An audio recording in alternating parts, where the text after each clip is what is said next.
We lift your name on high, Lord. The name above all names. Thank you, Jesus. Praise you, Father. We thank you for your grace, your mercy, your love, your loving presence, your power, your authority. Thank you for your life in the mighty name of Jesus. Glory, glory, glory to God. In Jesus' precious name. Amen. Amen. Hallelujah. So ದೇವರ ವಾಕ್ಯವನ್ನು ಕೇಳುವಾಗ ಇದನ್ನು ನಿಮ್ಮ ಶರೀರ ಜ್ಞಾನದಿಂದ ಈಗ ಅರ್ಥ ಮಾಡ್ಕೊಳ್ಳೋಕ್ಕೆ ಪ್ರಯತ್ನ ಪಡಬಾರ್ದು. ಎಲ್ಲ ಮನಸ್ಸಲ್ಲಿ ಈ ಮಾತನ್ನು ಹೇಳ್ಕೊಳ್ಳಿ ಸಾಕು. ಅಪ್ಪ, ಇಲ್ಲಿಂದ ಕೇಳುವ ಒಂದೊಂದು ಮಾತು ಅದನ್ನು ನಾನು ಶರೀರ ಜ್ಞಾನದಿಂದ ಅರ್ಥ ಮಾಡ್ಕೊಳ್ಳೋಕ್ಕೆ ಪ್ರಯತ್ನ ಪಡಲ್ಲ. ಅಲ್ಲಿಂದ ಬರುವ ಮಾತು ಅದು ಅಭಿಷೇಕ ಮಾಡಲ್ಪಟ್ಟು ಆತ್ಮವಾಗಿ ನನ್ನಲ್ಲಿ ಒಂದಾಗಿದ್ದಕ್ಕೋಸ್ಕರ ಸ್ತೋತ್ರ. ಹಲ್ಲೆಲೂಯಾ. ಸೊ ಅದರಿಂದ ಎಲ್ಲ ನೀವೆಷ್ಟು ಬಯಕೆಯಿಂದ ಇದ್ದೀರೋ, ಎಷ್ಟು ಆಸಕ್ತಿಯಿಂದ ಇದ್ದೀರೋ, ಆ ಲೆವೆಲ್ಗೆನೆ ದೇವರ ವಾಕ್ಯ ಕೂಡ ನಿಮ್ಮಲ್ಲಿ ಬಲವಾಗಿ ಕಾರ್ಯಗಳನ್ನು ನಡೆಸುವುದು. ಹಲ್ಲೆಲೂಯಾ. ಸರಿ, ಇವತ್ತು ಏನು ಬಗ್ಗೆ ಮಾತಾಡೋಕ್ಕಿದ್ದೀನಿ ಅಂತ ಹೇಳಿದ್ರೆ ಅಭಿಷೇಕದ ಬಗ್ಗೆ ಮಾತಾಡ್ತೇನೆ. ಸೊ ಇವತ್ತು ನಾನು ನಿನ್ನೆ ಹೇಳ್ದಂಗೆ ಈ ದಿನಗಳಲ್ಲಿ ದೇವರು ನನ್ನನ್ನು ನಡೆಸುವ ಪ್ರಕಟಣೆಗಳು ಯಾವ ರೀತಿ ಇದೆ ಅಂದರೆ, ಈ ಭೂಲೋಕದಲ್ಲಿ ದೇವರು ನಮಗೆ ಅಂತ ಏರ್ಪಡಿಸಿರುವ ಒಂದು ಜೀವಿತ, ಒಂದು ಲೈಫ್, ಒಂದು ಆಶೀರ್ವಾದದ ಜೀವನವನ್ನು ನಾವು ಪ್ರಯತ್ನ ಪಟ್ಟು ಅದರಂತೆ ಮಾಡಿ ಅನುಭವಿಸೋದಲ್ಲ. ನಾನು ನಿನ್ನಲ್ಲಿ ಇದ್ದು ಕಾರ್ಯವನ್ನು ನಡೆಸ್ತೀನಿ ಅಂತ ಪ್ರಕಟಣೆಯಲ್ಲಿ ನಡೆಸ್ತಾ ಬರ್ತಾ ಇದ್ದಾರೆ. ಸೊ ಅದರಂತೆ ಈ ದಿನಗಳಲ್ಲಿ ವಾಕ್ಯದ ಮೂಲಕ ದೇವರು ನಡೆಸ್ತಾ ಬರ್ತಾ ಇದ್ದಾರೆ. ಅದರಿಂದ ನೀವು ಅಭಿಷೇಕ ಅಂದರೆ ಅನೇಕ ಮೆಸೇಜ್ನ ಕೇಳಿರ್ಬೋದು, ಪಾಸ್ಟರ್ನ ಅನೇಕ ಮೆಸೇಜ್ನ ಮಾತಾಡಿರ್ಬೋದು. ಇವತ್ತಿನ ಪ್ರಕಟಣೆ, ಇವತ್ತು ದೇವರು ಯಾವ ರೀತಿ ಆ ಮಾತಿಂದ ಎಂಥ ಪ್ರಕಟಣೆ ಕೊಡ್ತಾ ಇದ್ದಾರೆ ಅಂತ ನಾವು ಧ್ಯಾನ ಮಾಡೋಣ. ನಿನ್ನೆ ನಾನು ಮಾತಾಡುವಾಗ ತಂದೆಯಾದ ದೇವರು, ಕುಮಾರನಾದ ದೇವರು, ಪವಿತ್ರಾತ್ಮನಾದ ದೇವರು, ಈ ಮೂರು ಪಾತ್ರಗಳಂತ ಹೇಳಿದೆ. ತಂದೆಯಾದ ದೇವರ ಪಾತ್ರ ಏನು? ಅಟೆಂಡ್ ಮಾಡಿದವರು ಹೇಳಬೇಕು. ತಂದೆಯಾದ ದೇವರು ಆಲೋಚನೆ ಅಂದರೆ ಉದ್ದೇಶ. ಕುಮಾರನಾದ ದೇವರು ಅದನ್ನು ನೆರವೇರಿಸುವವರು, ಅವರು ಹೇಳಿದ ಕಾರ್ಯವನ್ನು, ಆ ಆಲೋಚನೆಯನ್ನು ಮಾತಲ್ಲಿ ರಿಲೀಸ್ ಮಾಡುವವರು, ಮಾತನ್ನು ಹೇಳುವರು. ಪವಿತ್ರಾತ್ಮನು ಅದರಂತೆ ಪ್ರಕಟಿಸುವವರು, ಕಾರ್ಯವನ್ನು ನಡೆಸುವವರು. ಹಲ್ಲೆಲೂಯಾ. ಸೊ ನಮಗೆ ಗೊತ್ತು, ಇದು ಮೂರು ಬೇರೆ ಬೇರೆ ವ್ಯಕ್ತಿ ಅಲ್ಲ, ಇದು ಮೂರು ಬೇರೆ ಬೇರೆ ದೇವರಲ್ಲ, ಒಂದೇ ದೇವರು, ಅವರಿಗೆ ಮೂರು ಪಾತ್ರ. ಸೊ ಆದ್ದರಿಂದ ದೇವರು ಎಲ್ಲೇ ಒಂದು ಕಾರ್ಯವನ್ನು ಮಾಡಿದ್ರು ಅಲ್ಲಿ ತಂದೆಯಾದ ದೇವರ ಆಲೋಚನೆಯ ಪ್ರಕಾರ ಯೇಸು ಕ್ರಿಸ್ತನು ಮಾತಾಡಿ ಪವಿತ್ರಾತ್ಮನು ಕಾರ್ಯವನ್ನು ನೆರವೇರಿಸ್ತಾ ಇದ್ದಾರೆ. ಹಲ್ಲೆಲೂಯಾ. ಸೊ ಮನುಷ್ಯನನ್ನು ಕೂಡ ಅವರ ಹೋಲಿಕೆಯಲ್ಲಿ, ಅವರ ಸ್ವರೂಪದಲ್ಲಿ ಉಂಟು ಮಾಡಿದ್ದಾರೆ ಅಂತ ಹೇಳುವಾಗ, ಅವರ ಹಾಗೇನೆ ಮನುಷ್ಯ ಕೂಡ ಮೂರು ಭಾಗವಾಗಿದ್ದಾನೆ: ಆತ್ಮ, ಪ್ರಾಣ, ಶರೀರ. ಸೊ ಯಾವ ರೀತಿ ತಂದೆಯಾದ ದೇವರು ಆಲೋಚನೆಯನ್ನು ಮಾಡೋದು ಆತ್ಮದಲ್ಲಿ, ಈಗ ಯೇಸು ಕ್ರಿಸ್ತನು ಯಾವ ರೀತಿ ಅದನ್ನು ಮಾತಾಡ್ತಾ ಇದ್ದಾರೋ ಅದರಂತೆ ನಾನು ಪ್ರಾಣದಲ್ಲಿ 4 ಭಾಗಗಳು ಹೇಳಿದೆ. ನನ್ನ ಮೈಂಡಲ್ಲಿ ಬರೋದು, ತೀರ್ಮಾನ ಮಾಡೋದು, ಆ ಚಿತ್ತದಂತೆ ಆ ಭಾವನೆಯನ್ನು ಪ್ರಕಟಿಸುವಾಗ ನನ್ನ ಶರೀರದಲ್ಲಿ ಅದು ಕಾಣಿಸ್ಕೊಳ್ತಾ ಇದೆ. ಹಲ್ಲೆಲೂಯಾ. ಈಗ ನನ್ನ ಪ್ರಶ್ನೆ, ಶರೀರದಲ್ಲಿ ನೀವೇನಾದರೂ ಮಾಡಬೇಕಾಗಿದೆಯಾ? ಇಲ್ಲ ಅದು ಬರೀ ಒಂದು ಡಿಸ್ಪ್ಲೇ. ಯಾವ ರೀತಿ ಈಗ ಒಂದು ಪ್ರೊಜೆಕ್ಟರ್ ಇದೆ ಅಂದ್ಕೊಳ್ಳಿ, ಈಗ ಮೂವಿ ಎಲ್ಲ ಡಿಸ್ಪ್ಲೇ ಮಾಡ್ತಾರಲ್ಲ ಥಿಯೇಟರಲ್ಲಿ, ಪ್ರೊಜೆಕ್ಟರ್ ಡಿಸ್ಪ್ಲೇ ಇರುತ್ತೆ. ಈ ಪ್ರೊಜೆಕ್ಟರ್ ಏನು ಮಾಡ್ತಾ ಇದೆ ಅಂದರೆ ಅದರಲ್ಲಿ ಇರೋದನ್ನು ಸುಮ್ಮನೆ ತೋರಿಸ್ತಾ ಇದೆ. ಆ ಪ್ರೊಜೆಕ್ಟರಲ್ಲಿ ಮೂವಿ ಬರೋಕ್ಕೆ ಮುಂಚೆ ಏನು ಮಾಡಿರ್ತಾರೆ, ಆ್ಯಕ್ಚುಲಿ ಶೂಟಿಂಗ್ ಮಾಡಿ, ಆ್ಯಕ್ಚುಲಿ ವಿಡಿಯೋ ತೆಗೆದು ಅದನ್ನು ತಗೊಂಬಂದು ಇಲ್ಲಿ ಪ್ರೊಜೆಕ್ಟ್ ಮಾಡ್ತಾ ಇದ್ದಾರೆ. ಅಂದರೆ ಇದನ್ನು ಯಾವ ರೀತಿ ಅಂದರೆ, ಒಬ್ಬರು ಅದನ್ನು ಸೃಷ್ಟಿ ಮಾಡಬೇಕು, ಅದನ್ನು ಒಂದು ಪ್ರಾಸೆಸ್ ಮಾಡಿ ಅದನ್ನು ತೋರಿಸ್ಬೇಕು. ಅದರಂತೆಯೇ ಒಬ್ಬ ಡೈರೆಕ್ಟರ್ದ ಆಲೋಚನೆ ಏನಿದೆಯೋ ಅದರಂತೆ ಮಾಡಿ ಈಗ ಅದನ್ನು ಡಿಸ್ಪ್ಲೇ ಮಾಡೋಕ್ಕೆ ಒಂದು ಪ್ರೊಜೆಕ್ಟರ್ ಅಂತ ಇದ್ದು ಡಿಸ್ಪ್ಲೇಯಲ್ಲಿ ತೋರಿಸೋದು. ಇದರಲ್ಲಿ ಸೃಷ್ಟಿ ಮಾಡೋರು ಯಾರಾದ ತಂದೆಯಾದ ದೇವರು, ಪ್ರೊಜೆಕ್ಟರ್ ಅಂತ ಯೇಸು ಕ್ರಿಸ್ತನು ಅದನ್ನು ಪ್ರೊಜೆಕ್ಟ್ ಮಾಡೋದು, ಡಿಸ್ಪ್ಲೇ ಯಾರಂದರೆ ನಮ್ಮ ಶರೀರ ಬರೀ ಕಾಣಿಸ್ಕೊಳ್ಳೋದು. ಎಷ್ಟು ಜನರಿಗೆ ಅರ್ಥ ಆಗ್ತಾ ಇದೆ? ಸೊ ಹಾಗಾದರೆ ಈ ಶರೀರ ಬಂದ್ಬಿಟ್ಟು ಏನೇನೋ ಒಂದು ಕಾರ್ಯವನ್ನು ಮಾಡುವಂಥದ್ದಿಲ್ಲ. ಈ ದೇಹ ಇರುವುದೇ ದೇವರನ್ನು ಪ್ರಕಟಿಸುವುದು, ದೇವರನ್ನು ತೋರಿಸುವುದು, ದೇವರ ಮಹಿಮೆ ಎಂಥದ್ದು, ದೇವರ ಪ್ರೀತಿ ಎಂಥದ್ದು, ದೇವರ ಕಾರ್ಯಗಳು ಎಂಥದ್ದು ಅಂತ ಪ್ರಕಟಿಸುವುದಕ್ಕೆ ಇರುವ ಇದು ಒಂದು ಏನು ಒಂದು ಇನ್ಸ್ಟ್ರೂಮೆಂಟ್. ಹಲ್ಲೆಲೂಯಾ. ಸೊ ಹಾಗಾದರೆ ಈಗ ಆತ್ಮ, ಪ್ರಾಣ, ಶರೀರ, ತಂದೆ, ಕುಮಾರ, ಪವಿತ್ರಾತ್ಮನು ಅಂತ ನಮ್ಗೆ ಗೊತ್ತಾಯ್ತು. ಇವತ್ತು ಈ ಡೈಮೆನ್ಷನ್ನಲ್ಲಿ ಇನ್ನೊಂದು ಕಾರ್ಯವನ್ನು ಹೇಳ್ತೀನಿ. ದೇವರು ಒಂದು ಉದ್ದೇಶ ಇಲ್ಲದೆ ಏನೇನೂ ಉಂಟು ಮಾಡಿಲ್ಲ. ದೇವರು ಒಂದು ಉದ್ದೇಶ ಇಲ್ಲದೆ ಏನೇನೂ ಉಂಟು ಮಾಡಿಲ್ಲ. ಹಾಗಾದರೆ ಉದ್ದೇಶ ಏನಂದರೆ ಅವ್ರಿಗೆ ಏನು ಆಲೋಚನೆ ಬರುತ್ತೋ ಆ ಆಲೋಚನೆಯಂತೆ ಅದರ ಕಾರ್ಯವನ್ನು ಮಾಡಬೇಕು. ಈಗ ನೀವು ಒಂದು ಕಾರ್ ಮ್ಯಾನುಫ್ಯಾಕ್ಚರರ್ ಎಕ್ಸಾಂಪಲ್, ಅವನು ಆ ಕಾರ್ನ ತಯಾರಿಸಿ ಇಮ್ಯಾಜಿನ್ ಮಾಡಿ ನೋಡಿ, ಒಂದು ಕಾರ್ ಮಾಡಬೇಕು ಅಂತ ಆಲೋಚನೆ ಬರ್ತಾ ಇದೆ, ಅದನ್ನು ಮಾಡಿ ಯಾರೂ ಯೂಸೇ ಮಾಡಿಲ್ಲ, ಅದು ಶೋರೂಮ್ಗೆ ಬಂದಿಲ್ಲ ಅಂತ ಹೇಳಿದ್ರೆ ಅವನ ಆಲೋಚನೆ, ಅವನ ಐಡಿಯಾ, ಅವನ ಉದ್ದೇಶ ನೆರವೇರಿಲ್ವಾ? ನೆರವೇರೋದಿಲ್ಲ. ಸೊ ಹಾಗಾದರೆ ಒಂದು ಉದ್ದೇಶ, ಒಂದು ಐಡಿಯಾ, ಒಂದು ಪ್ಲ್ಯಾನ್, ಒಂದು ಪರ್ಪಸ್ ಅಂತ ಇದ್ದರೆ ಅದರ ಮಹಿಮೆ, ಅದರ ವ್ಯಾಲ್ಯೂ ಯಾವಾಗ ಗೊತ್ತಾಗುತ್ತೆ ಅಂದರೆ ಅದು ನೆರವೇರುವಾಗ, ಅದರ ಉಪಯೋಗಕ್ಕೆ ಬರುವಾಗ. ಹಲ್ಲೆಲೂಯಾ. ಸೊ ಅದರಂತೆ ದೇವರು ಕೂಡ ಅವರ ಆಲೋಚನೆ, ಅವರ ಉದ್ದೇಶವನ್ನು, ಅವ್ರು ಎಂಥ ಉದ್ದೇಶ ಇದೆಯೋ ಆ ಉದ್ದೇಶವನ್ನು ನೆರವೇರಿಸುವಂಥವರಾಗಿದ್ದಾರೆ. ಆದರೆ ಆ ಉದ್ದೇಶವನ್ನು ನೆರವೇರಿಸುವುದಕ್ಕೆ ಅವರು ಒಂದು ಸಿಸ್ಟಮ್, ಒಂದು ವಿಧಾನ, ಒಂದು ರೀತಿ, ಒಂದು ಪ್ರಾಸೆಸ್ ಇಟ್ಟಿದ್ದಾರೆ. ಇವತ್ತು ದೇವರ ಪ್ರಾಸೆಸ್, ದೇವರು ಹೇಗೆ ಆಪರೇಟ್ ಮಾಡ್ತಾ ಇದ್ದಾರೆ, ದೇವರು ಹೆಂಗೆ ಕಾರ್ಯಗಳನ್ನು ನಡೆಸ್ತಾ ಇದ್ದಾರೆ ಎಂಬುವ ಸತ್ಯವನ್ನು ತಿಳಿಯುವ ರೀತಿಯಲ್ಲಿ ತಿಳಿದ್ರೆ ಆ ಸತ್ಯ ನಿಮ್ಮನ್ನು ಬಿಡುಗಡೆ ಮಾಡುತ್ತದೆ. ಹಲ್ಲೆಲೂಯಾ. ಇವತ್ತು ನಮಗೆ ನಾನು ನಿನ್ನೆ ಹೇಳಿದಂಗೆ ನಾವು ದೇವರನ್ನು ನಮ್ಮ ಕೆಪಾಸಿಟಿಗೆ ತಕ್ಕನಂತೆ ಅರ್ಥ ಮಾಡ್ಕೊಳ್ಳೋಕೆ ಪ್ರಯತ್ನ ಪಡ್ತಾ ಇದ್ವಿ. ಅದಕ್ಕೆ ನಾವು ಇನ್ನೂ ಮಿತಿಯುಳ್ಳವರಾಗಿ ದೇವರು ಇಟ್ಟಿರುವ ಸ್ಟ್ಯಾಂಡರ್ಡಲ್ಲಿ, ದೇವರು ಇಟ್ಟಿರುವ ಕೆಪಾಸಿಟಿಯಲ್ಲಿ ನಾವು ಆ ದೇವರ ಕಾರ್ಯಗಳನ್ನು ಅನುಭವಿಸೋಕ್ಕಾಗ್ತಾ ಇಲ್ಲ. ನಾನು ಒಂದು ಮಾತನ್ನು ಹೇಳ್ತೀನಿ, ನಿಮ್ಮ ಜೀವಿತದಲ್ಲಿ ಇರುವ ಲೆವೆಲ್, ಇರುವ ಪರಿಸ್ಥಿತಿಯಿಂದ ಒಂದು ಲೆವೆಲ್ ಹೆಚ್ಚಾದ ದೇವರ ಮಹಿಮೆಯಾದ ಕಾರ್ಯಗಳನ್ನ ಅನುಭವಿಸಬೇಕು ಅಂತ ಹೇಳಿದ್ರೆ ಅದು ನೀವು ಶರೀರದಿಂದ ಮಾಡುವ ಪ್ರಯತ್ನದಿಂದ, ದುಡಿಮೆಯಿಂದ, ಏನೋ ಇವತ್ತು ಒಂದು ಬಿಸ್ನೆಸ್ ಮಾಡ್ತಾ ಇದ್ದೀನಿ, ಇನ್ನೊಂದು ಕಡೆ ಸ್ಟಾರ್ಟ್ ಮಾಡಿ ಇನ್ನೊಂದು ಮಾಡಿಬಿಟ್ರೆ ಸ್ವಲ್ಪ ಇನ್ನೂ ವರಮಾನ ಹೆಚ್ಚಾಗಿ ಚೆನ್ನಾಗಿರ್ಬೋದು, ಆ ರೀತಿಯಾದ ಯೋಚನೆಯಲ್ಲಿದ್ದರೆ ನಿಮ್ಮ ಜೀವಮಾನದಲ್ಲಿ ದೇವರ ಇಟ್ಟಿರುವ ಅಂಥ ಕೆಪಾಸಿಟಿಯಲ್ಲಿರುವ ಆಶೀರ್ವಾದವನ್ನು ಅನುಭವಿಸೋಕ್ಕೆ ಸಾಧ್ಯನೇ ಇಲ್ಲ. ಅದಕ್ಕೆ ನಾನು ಹೇಳಿದ್ದು, ನಾವು ಬರೀ ಡಿಸ್ಪ್ಲೇ, ಇದು ಶರೀರದಿಂದ ಪ್ರಯತ್ನ ಪಟ್ಟು ಈ ರೀತಿ ಮಾಡೋಣ, ಆ ರೀತಿ ಮಾಡೋಣ ಅಂತ ಶರೀರ ಜ್ಞಾನದಿಂದ, ನಿಮ್ಮ ಅನುಭವದಿಂದ, ನಿಮ್ಮ ಸಾಮರ್ಥ್ಯದಿಂದ, ನಿಮ್ಮ ಬಲದಿಂದ ಒಂದು ಕಾರ್ಯವನ್ನು ಮಾಡಿ ಅನುಭವಿಸುವ ವಿಷಯ ಅಲ್ಲ. ಇದನ್ನು ಫಸ್ಟ್ ಚೆನ್ನಾಗಿ ಅರ್ಥ ಮಾಡ್ಕೋಬೇಕು. ಸೊ ಇವತ್ತು ನಿಮ್ಮ ಕ್ವಾಲಿಟಿ ಆಫ್ ಲೈಫ್ ದೇವರಲ್ಲಿ, ದೇವರ ಒಂದು ನಿಮಗೆ ಅಂತ ಏರ್ಪಡಿಸಿರುವ ಎಷ್ಟು ಜನರಿಗೆ ನೀವು ಸುಖವಾಗಿರಬೇಕು, ಇರುವ ಪರಿಸ್ಥಿತಿಯಿಂದ ಇನ್ನೂ ಚೆನ್ನಾಗಿರಬೇಕು, ನಮ್ಮ ಮಕ್ಕಳು ಚೆನ್ನಾಗಿರಬೇಕು, ಆಶೀರ್ವಾದವಾಗಿರಬೇಕು, ದೇವರ ನಾಮ, ದೇವರು ಎಂಥ ಒಂದು ಜೀವಿತ ಇಟ್ಟಿದ್ದಾರೋ ಅದು ಅನುಭವಿಸ್ಬೇಕು ಅಂತ ಆಸೆ ಎಷ್ಟು ಜನ ಆಸೆ ಇದೆ? ಹಲ್ಲೆಲೂಯಾ. ಸೊ ಎಲ್ಲರೂ ಅದಕ್ಕೋಸ್ಕರ, ಇವತ್ತು ಲೋಕದಲ್ಲಿರೋರು ಅದಕ್ಕೋಸ್ಕರ ಒದ್ದಾಡ್ತಾ ಇದ್ದಾರೆ, ರಕ್ಷಣೆ ಹೊಂದಿರೋರು ಅದಕ್ಕೆ ಒದ್ದಾಡ್ತಾ ಇದ್ದಾರೆ. ಆದರೆ ಸತ್ಯ ಏನಂತ ಹೇಳಿದ್ರೆ, ರಕ್ಷಣೆ ಹೊಂದಿರೋರು ಒದ್ದಾಡೋ ಅವಶ್ಯಕತೆ ಇಲ್ಲ. ನಮಗೆ ಎಲ್ಲವೂ ಸುಲಭವಾಗಿ ಯೇಸು ಕ್ರಿಸ್ತನಲ್ಲಿ ನಮಗೆ ಆಲ್ರೆಡಿ ಕೊಟ್ಟಿದ್ದಾರೆ. ಹಲ್ಲೆಲೂಯಾ. ಈ ತಿಳುವಳಿಕೆ ಉಂಟಾದರೆ ಸಾಕು, ಈ ಸತ್ಯದ ಆತ್ಮ ನಮ್ಮನ್ನು ನಡೆಸ್ತಾ ಇದ್ದಾರೆ ಎಂಬುವ ಆ ಪ್ರಜ್ಞೆ ನಮಗೆ ಉಂಟಾದರೆ ಸಾಕು. ಹಲ್ಲೆಲೂಯಾ. ಸೊ ಆದ್ದರಿಂದ ಇವತ್ತು ಆ ತಂದೆ, ಕುಮಾರ, ಪವಿತ್ರಾತ್ಮನು, ಆತ್ಮ, ಪ್ರಾಣ, ಶರೀರ. ಈಗ ನಾನು ನೆನ್ನೆ ಹೇಳಿದೆ, ಈ ಶರೀರದಲ್ಲಿ ಏನಾದರೂ ಒಂದು ಕಾಣಿಸ್ಕೋಬೇಕಂದ್ರೆ ಅದರಂತೆ ಈ ಪ್ರಾಣ ಪ್ರಕಟಿಸಬೇಕು.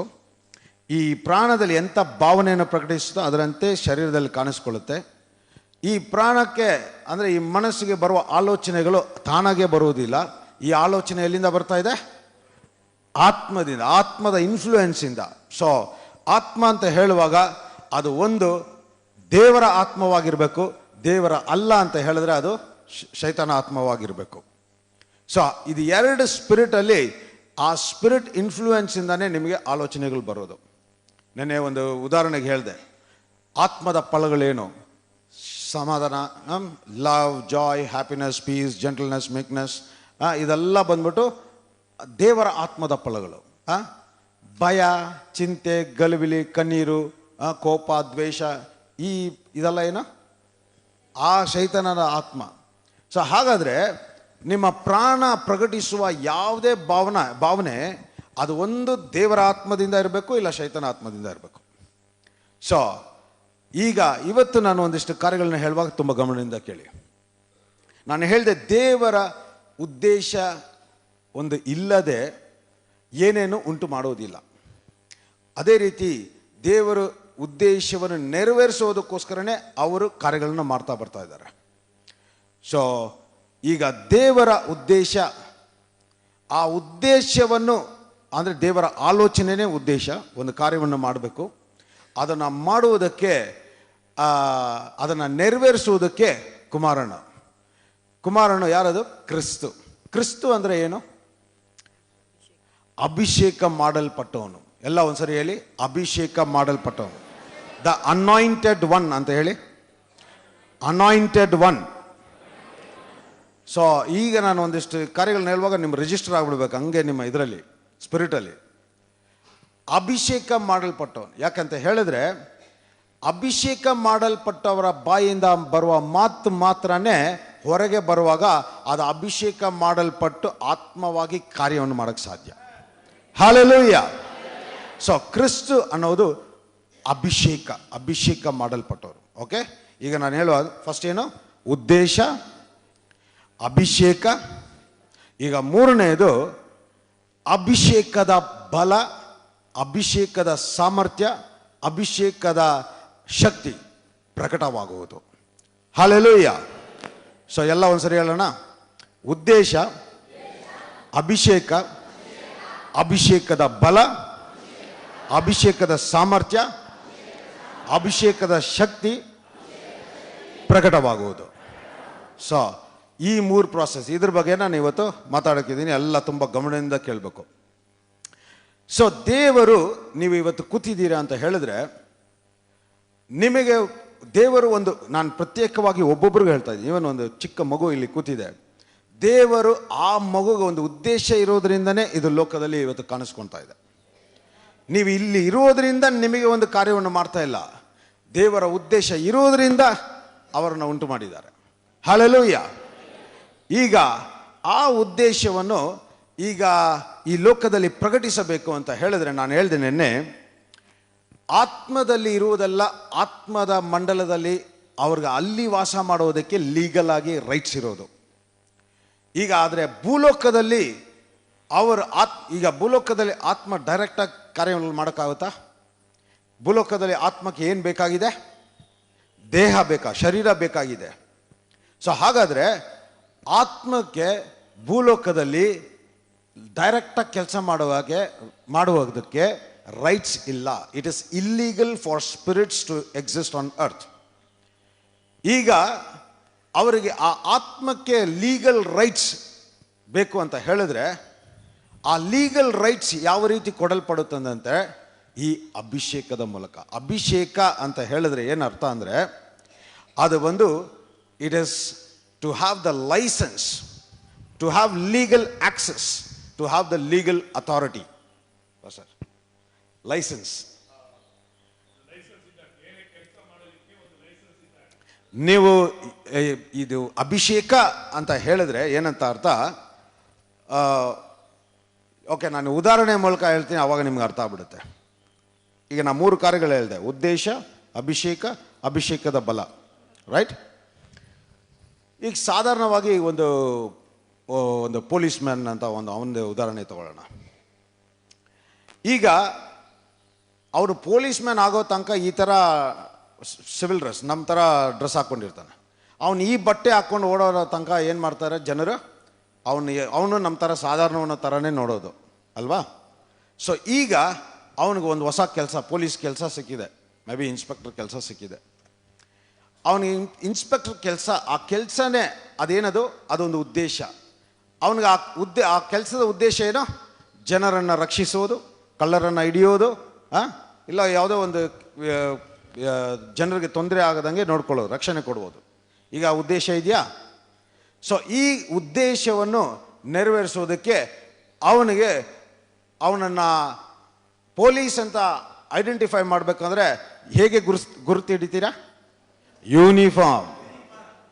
ಅಭಿಷೇಕ ಈಗ ಆ ಯೂನಿಫಾರ್ಮ್ ಹಾಕ್ಕೊಂಡಿರೋದ್ರಿಂದ ಈಗ ಏನಾಗಿದೆ, ಈಗ ಆ ಪೊಲೀಸ್ ಕೆಲಸವನ್ನು ಮಾಡೋಕ್ಕೆ ಲೈಸೆನ್ಸ್ ಇದೆ. ಅವನಿಗೆ ಲೀಗಲ್ ಆಗಿ ಅವನು ಪೊಲೀಸ್ ಏನೇನು ಅಥಾರಿಟಿ ಅಧಿಕಾರವನ್ನು ಕೊಟ್ಟಿದ್ದಾರೋ ಅದನ್ನೆಲ್ಲ ಮಾಡೋಕ್ಕೆ ರೈಟ್ಸ್ ಇದೆ. ಈಗ ಅಂದರೆ ಸಾಧಾರಣ ಮನುಷ್ಯ, ಸಾಧಾರಣ ವ್ಯಕ್ತಿ ಏನು ಮಾಡೋಕ್ಕಾಗಲ್ವೋ ಅದನ್ನೆಲ್ಲ ಆದರೆ ಪೊಲೀಸ್ ಆಗಿರಿದ್ರೆ ಏನು ಮಾಡೋಕ್ಕಾಗುತ್ತೋ ಆ ಆಕ್ಸೆಸ್, ಆ ಲೀಗಲ್ ಲೈಸೆನ್ಸ್, ಆ ಅಧಿಕಾರ ಅವನಿಗೆ ಇದೆ. ಈಗ ಯಾವಾಗ ಅದೇ ಅಭಿಷೇಕ ಅಂದರೆ ಲೀಗಲ್ ಆಗಿ ಲೈಸೆನ್ಸ್ ಸಿಕ್ಕಿದೆ, ಆ ಕಾರ್ಯವನ್ನು ಮಾಡೋಕ್ಕೆ ಅಧಿಕಾರ ಇದೆ ಅಂತ ಅರ್ಥ.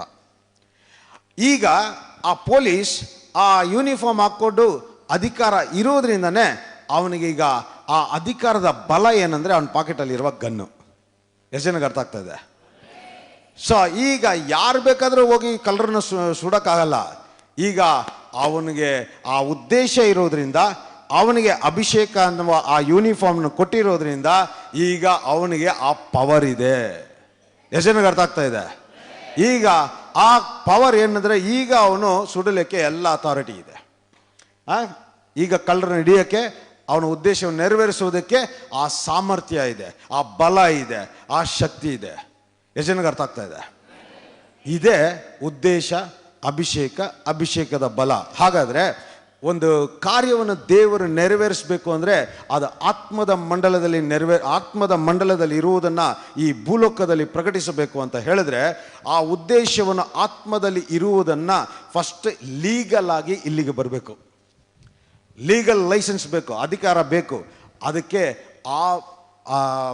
ಆ ವ್ಯಕ್ತಿ ಯಾರು, ಅದನ್ನು ದೇವರು ಯೇಸು ಕ್ರಿಸ್ತನು ಇಲ್ಲಿಗೆ ಬರುವಾಗ ಅವರೇ ಅಭಿಷೇಕವಾಗಿ ಬಂದಿದ್ದಾರೆ. ಹಾಲಲ್ಲೇ ಅಂದರೆ ಏನರ್ಥ?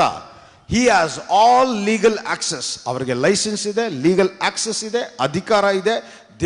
ಪರಲೋಕದಲ್ಲಿ ಇರುವುದನ್ನು ಇಲ್ಲಿ ಪ್ರಕಟಿಸುವ ಕಾರ್ಯಕ್ಕೆ ಎಲ್ಲ ರೈಟ್ಸ್ ಇದೆ ಅವರಿಗೆ. ಆ ಲೈಸೆನ್ಸ್ ಮೂಲಕ ಈಗ ಅಭಿಷೇಕದ ಅಂದರೆ ಅಭಿಷೇಕ ಹಿಂಗೆ ಹೇಳ್ತೀನಿ ನಾನು, ನಿಮಗೆ ಅಭಿಷೇಕದ ಬಲ ಇರಬೇಕು ಅಂತ ಹೇಳಿದ್ರೆ ನೀವು ಅಭಿಷೇಕ ಮಾಡಲ್ಪಟ್ಟಿರಬೇಕು. ನೀವು ಅಭಿಷೇಕ ಮಾಡಲ್ಪಟ್ಟಿದ್ದರೆ ನಿಮಗೆ ಒಂದು ಉದ್ದೇಶ ಇರಬೇಕು. ಉದ್ದೇಶ ಇಲ್ಲದೆ ನೀವು ಅಭಿಷೇಕ ಮಾಡಲ್ಪಡುವುದಿಲ್ಲ. ನೀವು ಅಭಿಷೇಕ ಮಾಡಲ್ಪಟ್ಟಿಲ್ಲ ಅಂದರೆ ಅಭಿಷೇಕದ ಬಲನೂ ಇರುವುದಿಲ್ಲ. ಹಲ್ಲೆಲೂಯಾ. ಈಗ ನಾನು ಸಿಂಪಲ್ ಆಗಿ ಹೇಳ್ತೀನಿ, ಜಗದುತ್ಪತ್ತಿಗೆ ಮುಂಚೆನೆ ನಮ್ಮನ್ನು ಯಾರಲ್ಲಿ ಆರಿಸ್ಕೊಂಡ್ರು? ಕ್ರಿಸ್ತನಲ್ಲಿ ನಮ್ಮನ್ನು ಆರಿಸ್ಕೊಂಡ್ರು. ಹಾಗಾದ್ರೆ ಏನು ಅರ್ಥ ಗೊತ್ತಾ? ಯಾವಾಗ ಅವರ ಆಲೋಚನೆ, ಅವರ ಯೋಚನೆಯಲ್ಲಿ ನಾವು ಇದ್ದುವ ಜಗದುತ್ಪತ್ತಿಗೆ ಮುಂಚೆ ಆಕಾಶನ ಉಂಟು ಮಾಡಿಲ್ಲ, ಭೂಲೋಕನ ಉಂಟು ಮಾಡಿಲ್ಲ, ಆಗಲೇ ಕ್ರಿಸ್ತನಲ್ಲಿ ನಮ್ಮನ್ನು ಉಂಟು ಮಾಡುವಾಗ ಒಂದು ಯೋಚನೆ ಇತ್ತು. ಆ ಯೋಚನೆಯಲ್ಲಿ ಅಭಿಷೇಕ ಎಂಬ ಕ್ರಿಸ್ತನಲ್ಲಿ ಆ ಅಭಿಷೇಕದ ಬಲ, ಸಾಮರ್ಥ್ಯ, ಶಕ್ತಿಯಿಂದಾನೇ ನಮ್ಮನ್ನು ಉಂಟು ಮಾಡಿದ್ದು. ಹಲ್ಲೆಲೂಯಾ. ಅದಕ್ಕೆ ಎಫಿಷಿಯನ್ಸ್ 2:10 ಹೇಳ್ತಾ ಇದೆ, you are the masterpiece of God. ದೇವರು ನಿಮ್ಮನ್ನು ವಿಶೇಷವಾಗಿ, ವಿಚಿತ್ರವಾಗಿ ಅವರ ಉದ್ದೇಶವನ್ನು ನೆರವೇರಿಸುವಂತೆ ಬೇಕಾಗಿರುವ ಎಲ್ಲ ಅಭಿಷೇಕವನ್ನು, ಅಭಿಷೇಕದ ಸಾಮರ್ಥ್ಯ, ಅಭಿಷೇಕದ ಬಲ, ಅಭಿಷೇಕದ ಶಕ್ತಿಯಿಂದ ನಿಮ್ಮನ್ನು ತುಂಬಿಸಿ ಪರ್ಫೆಕ್ಟ್ ಆಗಿ ಯಾವ ಕೊರತೆ ಇಲ್ಲದೆ ಮನುಷ್ಯನನ್ನು ಉಂಟು ಮಾಡಿದ್ರು. ಹಲ್ಲೆಲೂಯಾ. ಸೊ ಅದರಿಂದಾನೇ ಅವನು ಏದೇನಲ್ಲಿ ಇರೋ ತನಕ ದೇವರು ಹೇಗೆ ಕಾರ್ಯಗಳನ್ನು ಮಾಡ್ತಾ ಇದ್ರೋ ಅದೇ ರೀತಿ ಅವನು ನಡೆಸ್ತಾ ಬರ್ತಾ ಇದ್ದ. ಆದರೆ ಯಾವ ದಿನ ಪಾಪ ಮಾಡಿದ್ನೋ ಆ ಪಾಪದ ಅರ್ಥ, ಪಾಪ ಮಾಡ್ದ ಅಂತ ಹೇಳಿದ್ರೆ ಏನರ್ಥ ಅಂದರೆ, ಯಾವ ಉದ್ದೇಶವನ್ನು ಅವನಿಗೆ ಕೊಟ್ಟು ನೆರವೇರಿಸಬೇಕು ಅಂತ ಅಭಿಷೇಕದ ಬಲ, ಸಾಮರ್ಥ್ಯವನ್ನು ಇಟ್ಟರೋ ಈಗ ಅದನ್ನು ಕಳ್ಕೊಂಡ. ಅಂದರೆ ಕ್ರಿಸ್ತನು ಶರೀರದಿಂದ ಹೊರಗೆ, ಪವಿತ್ರಾತ್ಮನು ದೇವರೇ ಆ ಶರೀರದ ಹೊರಗಡೆ ಬಂದ ಮೇಲೆ ಏನಾಯಿತು? ಈಗ ಆ ಉದ್ದೇಶವನ್ನು ನೆರವೇರಿಸುವ ಅಭಿಷೇಕನೂ ಇಲ್ಲ. ಅಭಿಷೇಕ ಇಲ್ಲದೆ ಇರೋದರಿಂದ ಅವನ ಅಭಿಷೇಕದ ಬಲನೂ ಇಲ್ಲ, ಶಕ್ತಿನೂ ಇಲ್ಲ. ಆ ರೀತಿಯಾಗಿ ಪಾಪದಲ್ಲಿ ಬಿದ್ದೋದ. ಎಷ್ಟು ಜನಕ್ಕೆ ಅರ್ಥ ಆಗ್ತಾ ಇದೆ? ಸೊ ಅದಕ್ಕೇ ಇವತ್ತು ರಕ್ಷಣೆ ಹೊಂದಿದೆ ಇರೋರು ಈಗ ಅವನ ಸಾಮರ್ಥ್ಯದಿಂದ, ಅವನ ಜ್ಞಾನದಿಂದ, ಅವನ ಬಲದಿಂದ ಏನು ಸಾಧ್ಯವಾಗ್ತಾ ಇದೆಯೋ ಅದರಷ್ಟೇ ಮಾಡ್ತಾ ಇದ್ದಾನೆ. ಆದರೆ ದೇವರು ಆ ರೀತಿಯಾಗಿ ನಮ್ಮನ್ನು ಉಂಟು ಮಾಡಿಲ್ಲ. ದೇವರು ಅವರ ಕಾರ್ಯಗಳನ್ನ ಮಾಡಬೇಕು. ಅವರ ಅಭಿಷೇಕದ ಮೂಲಕ, ಅವರ ಅಭಿಷೇಕದ ಬಲ ಪ್ರಕಟಪಡಿಸಬೇಕು. What is this? ಈ ಅನಾಯಿಂಟಿಂಗ್ ಅಂದರೆ ಅಭಿಷೇಕದ ಬಲ ಏತಕ್ಕೋಸ್ಕರ? ಈ ಭೂಲೋಕದಲ್ಲಿ ಇರುವ ಕಾರ್ಯಗಳನ್ನು ನೀವು ಮಾಡಬೇಕು ಅಂತ ಹೇಳಿದ್ರೆ ನಿಮಗೇನು ಜ್ಞಾನ ಇದೆಯೋ, ನಿಮಗೇನು ಅನುಭವ ಇದೆಯೋ, ನಿಮಗೇನು ಬಲ ಇದೆಯೋ ಅದರಂತೆ ನೀವು ಮಾಡ್ತಾ ಇದ್ದೀರಾ. ಇವತ್ತು ನೀವು ಏನೇನು ಕೆಲಸ ಮಾಡ್ತಾ ಇದ್ದೀರೋ ಅದರ ಅರ್ಥ ಏನೋ? ಆ ಕೆಲಸವನ್ನು ಮಾಡುವ ಸಾಮರ್ಥ್ಯ ಇದೆ, ಅದರಿಂದ ಆ ಕೆಲಸವನ್ನು ಮಾಡ್ತಾ ಇದ್ದೀರಾ. ಈಗ ನಿಮಗೆ ಆಗದೇ ಇರುವ ಒಂದು ಕೆಲಸವನ್ನು ಹೋಗಿ ಮಾಡೋಕ್ಕೆ ಸಾಧ್ಯನಾ? ಈಗ ಗೊತ್ತಿಲ್ಲದೆ ಇರುವ ಕೆಲಸವನ್ನು ಹೋಗಿ ಮಾಡೋಕ್ಕೆ ಸಾಧ್ಯನಾ? ಸಡನ್ನಾಗಿ ಈಗ ನಾವು ಡಾಕ್ಟ್ರಿಗೆ ಓದಿಲ್ಲ, ಸಡನ್ನಾಗಿ ಹೋಗಿ ಆಪ್ರೇಷನ್ ಮಾಡೋ ಅಂದರೆ ಮಾಡೋಕ್ಕಾಗುತ್ತಾ? ಪೇಷಂಟ್ ಸತ್ತೋಗ್ತದೆ. ಈಗ ಇದು ಶರೀರ ಪ್ರಕಾರವಾಗಿ ಒಂದು ಕಾರ್ಯವನ್ನು ಮಾಡುವಾಗ ಶರೀರ ಸಾಮರ್ಥ್ಯದಿಂದ ಮಾಡುವಂಥ ಕಾರ್ಯ. ಆದರೆ ದೇವರು ನಮ್ಮನ್ನು ಆ ರೀತಿ ಉಂಟು ಮಾಡಿಲ್ಲ.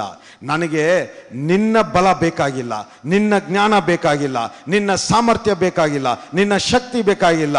ನಿನ್ನ ದೇಹ ಒಂದಿದ್ರೆ ಕ್ರಿಸ್ತನ ಎಂಬುವ ಅಭಿಷೇಕ ನಿನ್ನಲ್ಲಿ ಇಟ್ಟು, ಆ ಕ್ರಿಸ್ತನ ಅಭಿಷೇಕದ ಬಲ, ಆ ಕ್ರಿಸ್ತನ ಅಭಿಷೇಕದ ಸಾಮರ್ಥ್ಯ, ಆ ಕ್ರಿಸ್ತನ ಅಭಿಷೇಕದ ಶಕ್ತಿ, ಅದು ನಿಮ್ಮ ಶರೀರದ ಮೂಲಕ, ನಿಮ್ಮ ದೇಹದ ಮೂಲಕ ಅವರ ಉದ್ದೇಶಗಳನ್ನು ನೆರವೇರಿಸುವುದು. ಹಲ್ಲೆಲೂಯಾ. ಸೊ ಅಭಿಷೇಕ ಅನ್ನೋದು ಅದಕ್ಕೋಸ್ಕರನೇ. ಅದಕ್ಕೆ ಹಳೆ ಒಡன்பಡಿಕೆಯಲ್ಲಿ ಎಲ್ಲರೂ ಅಭಿಷೇಕ ಮಾಡಲ್ಪಡಲಿಲ್ಲ. ಬರೀ ಕಿಂಗ್ಸ್, ಪ್ರಾಫಿಟ್ಸ್, ಪ್ರೀಸ್, ರಾಜರು, ಯಾಜಕನು, ಪ್ರವಾದಿ ಇಂಥವ್ರನ್ನ ಪ್ರತ್ಯೇಕವಾಗಿ ಅಭಿಷೇಕ ಮಾಡಿ. ಯಾಕಂದರೆ ಇದು ಸಾಧಾರಣ ಮನುಷ್ಯನ ಬಲದಿಂದ ದೇವರ ಉದ್ದೇಶವನ್ನು ನೆರವೇರಿಸಕ್ಕೆ ಸಾಧ್ಯವಿಲ್ಲ. ಆದ್ದರಿಂದ ಇಂಥ ವ್ಯಕ್ತಿಗಳು, ಪ್ರಾಮುಖ್ಯವಾಗಿರುವ ವ್ಯಕ್ತಿಗಳನ್ನ ದೇವರು ಆರಿಸ್ಕೊಂಡು ಅವರನ್ನ ಅಭಿಷೇಕ ಮಾಡಿ ಅವರಲ್ಲಿ ಅಭಿಷೇಕದ ಬಲವನ್ನು ಇಟ್ಟು ಅವರ ಮೂಲಕ ದೇವರ ಉದ್ದೇಶಗಳನ್ನು ನೆರವೇರಿಸ್ತಾ ಇದ್ರು. ಹಲ್ಲೆಲೂಯಾ. ಸೊ ಸಾಧಾರಣವಾಗಿರುವ ಮನುಷ್ಯ ಅವನ ಸಾಮರ್ಥ್ಯದಿಂದ ಕೆಲಸ ಮಾಡುವನು. ಆದರೆ ಕ್ರಿಸ್ತನಲ್ಲಿ ಇದ್ದೀನಿ ಅಂತ ಹೇಳಿದ್ರೆ ಅದು ಕ್ರಿಸ್ತನ ಸಾಮರ್ಥ್ಯ, ಕ್ರಿಸ್ತನ ಅಭಿಷೇಕದ ಮೂಲಕ ಆ ಬಲದಿಂದ ನಾವು ನಡೆಯುವರಾಗಿದ್ದೀವಿ. ಹಲ್ಲೆಲೂಯಾ. ಅದಕ್ಕೆ ನಾನು ಹೇಳಿದೆ, ಇವತ್ತು ನಾವು ಇಂಥ ಸತ್ಯವನ್ನು ಕೇಳುವಾಗಲೇ ನೆಕ್ಸ್ಟ್ ಟೈಮ್ ಏನಾದರೂ ಒಂದು ಇಕ್ಕಟ್ಟಲ್ಲಿ ಸಿಕ್ಕಾಕೊಂಡ್ರೆ ಇದೇನಪ್ಪ ಮಾಡೋದು ಅಂತ ತಲೆ ಕೆಡಿಸ್ಕೋಬೇಡಿ. ಈ ಮಾತನ್ನು ಹೇಳಿ ಸಾಕು, ಇದು ನಾನು ಮಾಡುವಂಥ ಕಾರ್ಯ ಇಲ್ಲ, ನನ್ನಲ್ಲಿ ಅಭಿಷೇಕ ಮಾಡಲ್ಪಟ್ಟ ಕ್ರಿಸ್ತು ಈ ಕಾರ್ಯವನ್ನು ಮಾಡೋದ್ರಿಂದ ಇದು ಈ ಸಮಸ್ಯೆವಾಗಿರಕ್ಕೆ ಸಾಧ್ಯವಿಲ್ಲ, ಈ ಇಕ್ಕಟ್ಟಲ್ಲಿ ಇರುವುದಿಲ್ಲ. ನಾನು ಅನೇಕ ಸರಿ ಇದನ್ನು ಹೇಳ್ತೀನಿ, ಅಪ್ಪ ಶರೀರ ಜ್ಞಾನದಿಂದ ಇದ್ರ ಬಗ್ಗೆ ಏನು ಮಾಡ್ಬೇಕಂತ ಗೊತ್ತಾಗ್ತಾ ಇಲ್ಲ, ಏನು ಅರ್ಥ ಆಗ್ತಾ ಇಲ್ಲ. ಆದರೆ ನೀನು ನನ್ನಲ್ಲಿ ಇರೋದ್ರಿಂದ ನೀನು ಸುಲಭವಾಗಿ ಇದನ್ನು ಸಾಲ್ವ್ ಮಾಡಿದ್ದಕ್ಕೋಸ್ಕರ ಸ್ತೋತ್ರ. ಯಾಕಂದರೆ ನಮ್ಮನ್ನು ದೇವರು ಉಂಟು ಮಾಡಿರೋದು ಆ ಡಿಸೈನ್. ಇವತ್ತು ನಾವು ಯೇಸುವನ್ನು ಸ್ವಂತ ರಕ್ಷಕನಾಗಿ ಸ್ವೀಕರಿಸಿಕೊಂಡ ಮೇಲೆ, ಅದಕ್ಕೆ ನಾನು ಹೇಳೋದು, ಯೇಸುವನ್ನು ಸ್ವಂತ ರಕ್ಷಕನಾಗಿ ಸ್ವೀಕರಿಸಿಕೊಳ್ಳೋದು ಒಂದು ಚಾಯ್ಸ್ ಅಲ್ಲ, ಆರಿಸುವಿಕೆ ಅಲ್ಲ. ಯಾಕಂದರೆ ನೀವು ಇದು ಯೇಸುನ ಸ್ವೀಕಾರ ಮಾಡಿಕೊಂಡ್ರೆ ಮಾಡ್ಕೋಬೋದು, ಇಲ್ಲ ಅಂದರೆ ಇಲ್ಲ ಅಂತ ಹೇಳಿದ್ರೆ, ನೀವು ಈ ಸ್ವೀಕಾರ ಮಾಡಿಲ್ಲ ಅಂದರೆ ಮನುಷ್ಯನ ಬಲ ಸಾಮರ್ಥ್ಯ ಏನಂತ ಅಂಥದ್ರಲ್ಲೇ ನಡೆಯೋಕ್ಕೆ ಸಾಧ್ಯ. ಆದರೆ ನೀವು ದೇವರ ಸಾಮರ್ಥ್ಯ, ನಿಮ್ಮ ಮಿತಿ ಮೀರಿ, ನಿಮ್ಮ ಸಾಮರ್ಥ್ಯವನ್ನು ಮೀರಿ, ನಿಮ್ಮ ಬಲವನ್ನು ಮೀರಿ, ನಿಮ್ಮ ಶಕ್ತಿಯನ್ನು ಮೀರಿ ಒಂದು ಕಾರ್ಯ ನಿಮ್ಮ ದೇಹದಲ್ಲಿ ಪ್ರಕಟವಾಗಬೇಕಾದ್ರೆ ಅದು ಕ್ರಿಸ್ತನ ಒಳಗಡೆ ಇದ್ದರೆ ಮಾತ್ರನೇ ಆ ಕ್ರಿಸ್ತನ ಅಭಿಷೇಕದ ಬಲ, ಆ ಕ್ರಿಸ್ತನ ಅಭಿಷೇಕದ ಸಾಮರ್ಥ್ಯ, ಆ ಕ್ರಿಸ್ತನ ಅಭಿಷೇಕದ ಶಕ್ತಿ ಮೂಲಕನೇ. ಹಲ್ಲೆಲೂಯಾ. ಅರ್ಥ ಮಾಡ್ಕೊಳ್ಳಿ. ಇನ್ನೊಂದು ಟಿಪ್ ಹೇಳ್ತೀನಿ ನಿಮಗೆ. ಅಭಿಷೇಕ ಅಂತ ಹೇಳುವಾಗಲೇ ಅಂಡರ್ಸ್ಟ್ಯಾಂಡ್, ಇದು ನಿಮ್ಮ ಸ್ವಾರ್ಥಕವಾದ ಜೀವನವನ್ನು ಜೀವಿಸೋದಕ್ಕೋಸ್ಕರ ಅಲ್ಲ. ಅಭಿಷೇಕ, ಈಗ ಯೇಸುವೆ ಬಂದಿದ್ದು, ಯೇಸು ಕ್ರಿಸ್ತನು ಭೂಲೋಕಕ್ಕೆ ಅವರು ಚೆನ್ನಾಗಿ ರಾಯಲ್ ಆಗಿ ಅವ್ರಿಗೆ ಹೆಂಗೆ ಬೇಕೋ ಹಂಗೆ ಜೀವಿಸಕ್ಕೆ ಬಂದ್ರ, ಇಲ್ಲ ಬೇರೆಯವರಿಗೆ ಆಶೀರ್ವಾದವಾಗಿರೋ ರೀತಿಯಲ್ಲಿ ಬಂದ್ರ?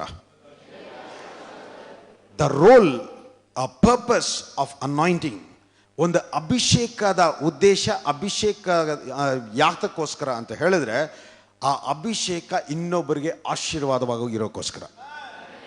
ನಾನು ಇನ್ನೊಂದು ಹೇಳ್ತೀನಿ ನಿಮಗೆ, ನಿಮ್ಮ ಸಮಸ್ಯೆಗಳು, ನಿಮಗೆ ಒಂದು ಕಾರ್ಯ ಆಗಬೇಕು, ನಿಮಗೆ ಒಂದು ಕಾರ್ಯ ನೆರವೇರಬೇಕು ಅಂದರೆ ಏನು ಮಾಡಿ ಅಂದರೆ, ಯಾವಾಗಲೂ ಆ ಕಾರ್ಯ ಏನಾಗಬೇಕೋ ಅದರಂತೆ ನೀವು ಬೇರೆಯವರಿಗೆ ಆಶೀರ್ವಾದವಾಗಿರಿ. ನಾನು ಹೇಳ್ತಾ ಇವತ್ತು ಫಾರ್ ಎಕ್ಸಾಂಪಲ್ ಹೇಳ್ತೀನಿ ನೋಡಿ, ಒಂದು ಬೇಕ್ರಿ ಇರ್ತಾನೆ ಅಂದ್ಕೊಳ್ಳಿ. ಈಗ ಅವ್ನು ಚೆನ್ನಾಗಿ ಕುಕ್ಕೀಸು, ಬ್ರೆಡ್ಡು, ಇದು ಏನೇನೋ ಮಾಡ್ತಾರೋ, ಏನಾದರೂ ಸೀಕ್ರೆಟ್ ಇದ್ದರೆ ಅದನ್ನು ಯಾರಿಗೂ ಹೇಳೋದಿಲ್ಲ. ಯಾಕಂದರೆ ಅವ್ನು ಹೇಳ್ಬಿಟ್ಟು ಪಕ್ಕದಲ್ಲಿ ಒಂದು ಹಾಕೊಂಡ್ಬಿಟ್ರೆ ಯಪ್ಪ ನನ್ನ ಬಿಸ್ನೆಸ್ ಲಾಸ್ ಆಗಿಬಿಡುತ್ತೆ. ಆ ಹೃದಯದಲ್ಲಿ ಇರೋನು 6 ತಿಂಗಳಲ್ಲಿ ಮುಚ್ಕೊಂಡು ಹೋಗ್ಬಿಡ್ತಾನೆ. ಯಾಕಂದರೆ ದೇವರ ಸಿಸ್ಟಮ್, ದೇವರ ಡಿಸೈನ್ ಆ ರೀತಿ ಅಲ್ಲ. ನೀನು ಏನೇ ಮಾಡು ಅದನ್ನು ನೀನು ಬೇರೆಯವರಿಗೆ ಆಶೀರ್ವಾದವಾಗಿರೋ ರೀತಿಯಲ್ಲಿ ನೀವು ಮಾಡುವಾಗ, ಅದು ನೀನು ಅವನಿಗೆ ಹೇಳಿಕೊಟ್ರು ಅವನ ಎಷ್ಟು ಆಶೀರ್ವಾದವಾಗಿದ್ದಾನೋ ನಿನ್ನ ಮೂಲಕ ಅವನ ಆಶೀರ್ವಾದವಾಗಿರೋದ್ರಿಂದ ನಿನ್ನ ಆಶೀರ್ವಾದ ಹೆಚ್ಚಾಗ್ತಾನೆ ಇರುತ್ತೆ, ಹೊತ್ತು ಕಡಿಮೆ ಆಗೋಕ್ಕೆ ಸಾಧ್ಯವಿಲ್ಲ. ಇದು ದೇವರ ಡಿಸೈನ್. ಇವತ್ತು ತುಂಬ ಜನ ನಾವು ಬರೀ ನಾನು, ನನ್ನ ಹೆಂಡತಿ, ನನ್ನ ಮಕ್ಕಳು ಅಂತ ಆದರೆ ಸಾಕು ಅಂತ ನೋಡ್ತಾ ಇದ್ವಿ. ಇದು ಸ್ವಾರ್ಥಕವಾದ ಜೀವನ. ಸ್ವಾರ್ಥಕವಾದ ಜೀವನ ನಿಮ್ಮ ಹತ್ರ ಇರುವುದನ್ನು ಕಳ್ಕೊಳ್ಳುವ ಹಾಗೆ ಮಾಡುತ್ತೆ. ಆದರೆ ನಿಮ್ಮ ಹತ್ರ ಇರುವುದರ ಮೂಲಕ ಇನ್ನೊಬ್ಬರಿಗೆ ಆಶೀರ್ವಾದವಾಗಿರಬೇಕು ಅಂತ ಹೇಳಿದ್ರೆ ಅದು ನಿಮ್ಮ ಆಶೀರ್ವಾದವನ್ನು, ಯಾಕಂದರೆ ಅವನಿಗೆ ಬಿಸ್ನೆಸ್ ನಡೀದೇ ಇರೋದ್ರಿಂದ ನಿನಗೆ ಆಶೀರ್ವಾದ ಅಲ್ಲ, ನಿನ್ನ ಆಶೀರ್ವಾದ ಯೇಸು ಕ್ರಿಸ್ತನಿಂದ ಬರ್ತಾ ಇರೋದು. ಹಲ್ಲೆಲೂಯಾ. ಅದರಿಂದ ಈ ಅಭಿಷೇಕದ ಉದ್ದೇಶನೇ ನಾವು ಇನ್ನೊಬ್ಬರಿಗೆ ಆಶೀರ್ವಾದವಾಗಿರೋಕ್ಕೋಸ್ಕರ. ಹಲ್ಲೆಲೂಯಾ. ಈಗ ಒಂದು ಕಾರ್ಯವನ್ನು ಹೇಳ್ತೀನಿ. ಈ ಅಭಿಷೇಕ ಏನು ಮಾಡುತ್ತೆ? ಇವತ್ತು ಅನೇಕ ಸರಿ ನೀವು ಅಂದ್ಕೊಂಡಿರ್ಬೋದು, ಒಂದು ಏನಾದರೂ ಕಾರ್ಯ ಆಗಿಲ್ಲ, ಇಲ್ಲ ಏನಾದ್ರು ನಷ್ಟ ಆಯಿತು ಅಂದರೆ ಎಲ್ಲ ಯೋಚನೆ ಮಾಡಿದೆ, ಎಲ್ಲೋ ಹಿಂಗೆ ಇದು ಈ ಥರ ಮಾಡಬಾರ್ದಾಗಿತ್ತು, ಹಿಂಗೆ ಮಾಡಿದ್ದಕ್ಕೆ ಹಿಂಗೆ ಆಗೋಯ್ತು. ಇಲ್ಲ ಚೆನ್ನಾಗಿ ನಡೆದ್ರೆ ಅವ್ರು ಹೇಳಿದ್ರು ಅದರಂತೆ ಮಾಡಿದೆ ಚೆನ್ನಾಗಿದೆ. ಇದು ಆ ರೀತಿ ನಡೆಯುವ ಕಾರ್ಯ ಅಲ್ಲ. ಏನೋ ನೀವು ಹುಷಾರಾಗಿರೋದ್ರಿಂದ ಚೆನ್ನಾಗಿ ಆಶೀರ್ವಾದವಾಗಿರೋದು, ಹುಷಾರಿಲ್ಲದೆ ಅಂದರೆ ಏನೋ ಬುದ್ಧಿ ಇಲ್ಲದೆ ಒಂದು ಕಾರ್ಯ ಮಾಡಿಬಿಟ್ಟು ಅದಕ್ಕೆ ನಷ್ಟವಾಯಿತು, ಆ ರೀತಿಯಾದ ಕಾರ್ಯ ಇಲ್ಲ. ಅದನ್ನು ನಾನು ಹೇಳಿದೆ, ನಿಮ್ಮ ದೇಹ ಬರೀ ಡಿಸ್ಪ್ಲೇ. ನಿಮ್ಮ ದೇಹವನ್ನು ನಡೆಸುವವನು ಇನ್ನೊಬ್ಬರು, ಒಳಗಡೆ ಇರುವ ನಿಜವಾದ ವ್ಯಕ್ತಿ. ಈಗ ಆ ನಿಜವಾದ ವ್ಯಕ್ತಿ ಅವನು ದೇವರಿಂದ ನಡೆಸಲ್ಪಡ್ತಾ ಇದ್ದಾನ ಎಂಬುವ ಆ ತಿಳುವಳಿಕೆ ನಿಮಗೆ ಉಂಟಾಗ್ಬಿಟ್ರೆ, ಅದಾದ ಮೇಲೆ ನಾನು ಹೇಳ್ತಾ ಇದ್ದೀನಿ, ನಾನು ಅನೇಕ ಸರಿ ಈ ಪದವನ್ನು ಹೇಳಿದ್ದೀನಿ, ನೀವು ಕಣ್ಣು ಮುಚ್ಕೊಂಡು ತಪ್ಪಾದ ದಾರಿ ಅಂದರೆ ಸರಿಯಾದ ದಾರಿಯಲ್ಲಿ ಹೋಗಿಲ್ಲ ಅಂದ್ರೂ ನಿಮ್ಮನ್ನು ನಡೆಸುವ ಆತವನ್ನು ಸರಿಯಾದ ಡೆಸ್ಟಿನೇಷನ್ಗೆ ಹೋಗಿ ಕರ್ಕೊಂಡು ಹೋಗೋದು. ಹಲ್ಲೆಲೂಯಾ. ಹಾಗಾದರೆ ಫಸ್ಟ್ ನಿಮ್ಗೇನು ತಿಳಿಬೇಕು ಅಂತ ಹೇಳಿದ್ರೆ, ಅಪ್ಪ ಈ ಕಾರ್ಯವನ್ನು, ಈ ಜೀವಿತವನ್ನು ನನ್ನ ಬಲದಿಂದ, ನನ್ನ ಜ್ಞಾನದಿಂದ, ನನ್ನ ತಿಳುವಳಿಕೆಯಿಂದ ಅನುಭವಿಸುವ ವಿಷಯ ಅಲ್ಲ, ಇದು ನೀನು ನನ್ನ ಮೂಲಕ ಜೀವಿಸುವ ವಿಷಯ. ಹಲ್ಲೆಲೂಯಾ. ಈಗ ಹೇಳ್ತೀನಿ ಅಭಿಷೇಕ ಏನು ಮಾಡುತ್ತೆ ಅಂತ. ಅಭಿಷೇಕ ಏನು ಮಾಡುತ್ತೆ ಅಂತ ಹೇಳಿದ್ರೆ, ದೇವರ ಉದ್ದೇಶವನ್ನು ನೆರವೇರಿಸುವುದಕ್ಕೆ ನಿಮ್ಮ ಶರೀರ ಜ್ಞಾನದಿಂದ ನಿಮಗೆ ಏನೇನೋ ತಿಳಿದಿಲ್ಲ ಅಂದ್ರೂ ಆ ಅಭಿಷೇಕದ ಆತ್ಮ ಇಲ್ಲ, ಆ ಅಭಿಷೇಕ ನಿಮ್ಮನ್ನು ಸರಿಯಾದ ಸ್ಥಳಕ್ಕೆ, ಸರಿಯಾದ ಸಮಯಕ್ಕೆ, ಸರಿಯಾದ ಕಾರ್ಯಗಳನ್ನು ನಡೆಯುವಂತೆ ಆ ಅಭಿಷೇಕವೇ ನಡೆಸುತ್ತೆ. ಇಂಗ್ಲಿಷಲ್ಲಿ ಹೇಳ್ಬೇಕು ಅಂತ ಹೇಳಿದ್ರೆ, the anointing will position you at the right place at the right time to meet the right person. ಅಂದರೆ ನಿಮಗೆ ಈಗ ಒಂದೊಂದು ಸರಿ ಅನ್ಕೊಂಡಿರ್ತೀರಾ, ಅನ್ಕೊಂಡೇ ಇರಲಿಲ್ಲ ಇವ್ರು ಬಂದರು ಮಾತಾಡಿದ್ರು, ಅಲ್ಲಿ ಒಂದು ಬಿಸ್ನೆಸ್ ಡೀಲ್ ಕ್ಲೋಸ್ ಆಯಿತು ಅಂತ ಹೇಳಿದ್ರೆ ಅದು ಆಕಸ್ಮಿಕವಾಗಿ ನಡೆದಿದ್ದ ಕಾರ್ಯವಲ್ಲ. ದೇವರ ಉದ್ದೇಶದ ಪ್ರಕಾರ ದೇವರ ಅಭಿಷೇಕ ನಿಮ್ಮನ್ನು ನಡೆಸಿ ಆ ಸ್ಥಳಕ್ಕೆ ಸರಿಯಾದ ಸಮಯಕ್ಕೆ ಹೋಗಿ ಆ ಸರಿಯಾದ ವ್ಯಕ್ತಿ ಬಂದು ಆ ಸರಿಯಾದ ಕಾರ್ಯವನ್ನು ನೆರವೇರಿಸುವ ಆತನಾಗಿದ್ದಾನೆ. ಹಲ್ಲೆಲೂಯಾ. ಸೊ ಆದ್ರಿಂದ ಇದೇನೋ ಹುಷಾರಾಗಿ ನೀವು ಅನ್ಕೊಂಡು ಹೋಗಿದಲ್ಲ, ನೀವು ನಿಮ್ಮ ದೇಹ ಆ ರೀತಿಯಾಗಿ ನಡೀತಾ ಇದೆ, ಅದನ್ನು ನಡೆಸುವುದು, ಕಾರ್ಯ ಒಂದುಗೂಡಿಸುವುದು ಅದು ಅಭಿಷೇಕ ಎನ್ನುವ ಯೇಸು ಕ್ರಿಸ್ತನು. ಹಲ್ಲೆಲೂಯಾ. ಎಷ್ಟು ಜನಕ್ಕೆ ಅರ್ಥ ಆಗ್ತಾ ಇದೆ? ಜಕರಾಯ 4:6 ಏನು ಹೇಳ್ತಾ ಇದೆ ನೋಡಿ. ಜಕರಾಯ 4:6. ಆಗ ಅವನು ನನಗೆ ಪ್ರತ್ಯುತ್ತರವಾಗಿ ಹೀಗೆ ಹೇಳಿದನು, ಪರಾಕ್ರಮದಿಂದಲ್ಲ ಬಲದಿಂದಲ್ಲ ನನ್ನ ಆತ್ಮದಿಂದಲೇ ಎಂಬುದು ಸೇನಾಧೀಶ್ವರನ ಯೆಹೋವನ ನುಡಿ. Not by might not by power but by my spirit says the lord of hosts. ಪರಾಕ್ರಮದಿಂದ ಅಲ್ಲ, ಬಲದಿಂದ ಅಲ್ಲ, ನನ್ನ ಆತ್ಮದಿಂದ. ಎಷ್ಟು ಜನಕ್ಕೆ ಅರ್ಥ ಆಗ್ತಾ ಇದೆ? If the spirit of god, ದೇವರ ಆತ್ಮ ನಿಮ್ಮನ್ನು ನಡೆಸುವುದಾದರೆ ನಾನು ಹೇಳ್ತಾ ಇದ್ದೀನಿ, ನಿಮ್ಮ ಜ್ಞಾನ ಬೈಪಾಸ್ ಮಾಡಿ, ನಿಮ್ಮ ಬಲವನ್ನು ಬೈಪಾಸ್ ಮಾಡಿ, ನಿಮ್ಮ ಸಾಮರ್ಥ್ಯವನ್ನು ಬೈಪಾಸ್ ಮಾಡಿ ಅವರ ಸಾಮರ್ಥ್ಯವನ್ನು ಪ್ರಕಟಿಸುವವರಾಗಿರ್ತಾರೆ. ಹಲ್ಲೆಲೂಯ. ಅದಕ್ಕೆ ನಾವು ಈ ಸತ್ಯವನ್ನು ಕೇಳಿದ ಮೇಲೆ ನಿಮ್ಮ ಗಮನ ಎಲ್ಲ ಎಲ್ಲಿರ್ಬೇಕಂದ್ರೆ, ಈ ಬಿಸ್ನೆಸ್ನ ಹೆಂಗೆ ದೊಡ್ಡದು ಮಾಡೋದು, ಇನ್ನೂ ಈ ಲಾಭವನ್ನು ಹೆಂಗೆ ಇನ್ನೂ ಒಂದು 50% ಜಾಸ್ತಿ ಮಾಡಿಸೋದು, ಈ ರೀತಿ ಯೋಚನೆ ಮಾಡಬೇಡಿ. ನಾನು ಹೇಳ್ತಾ ಇದ್ದೀನಿ, ದೇವರೇ ನಿನ್ನಲ್ಲಿ ಇನ್ನೂ ಹೆಚ್ಚಾಗಬೇಕು, ನಿನ್ನ ಪ್ರಸನ್ನತೆಯಲ್ಲಿ ಇನ್ನೂ ಹೆಚ್ಚಾಗಿರಬೇಕು, ನಿನ್ನ ಆತ್ಮದ ಕೆಪಾಸಿಟಿ ನನ್ನಲ್ಲಿ ಹೆಚ್ಚಾಗಲಿ, ನಿನ್ನ ಪ್ರೀತಿನ ಇನ್ನೂ ಹೆಚ್ಚಾಗಿ ಅನುಭವಿಸ್ಲಿ. ಇದನ್ನ ಮಾಡಿ ಆಟೋಮ್ಯಾಟಿಕ್ ಬೇರೆಲ್ಲ ಆ ಆತ್ಮದ ಅಭಿಷೇಕ ನಿಮ್ಮನ್ನು ನಡೆಸುತ್ತೆ, ಕಾರ್ಯಗಳನ್ನು ಸಾಧಿಸುತ್ತೆ. ಹಲ್ಲೆಲೂಯ. ಇದನ್ನೇ ದಾವೀದನ ನೋಡಿ, ಒಂದು 1 ಸಾಮ್ಯುಯೇಲ್ ಚಾಪ್ಟರ್ 17 35th verse ಓದಿ ಸಿಸ್ಟರ್. ಇನ್ನೊಂದ್ಸಲ ಹೇಳಿ. 1 Samuel chapter 17 verse 35.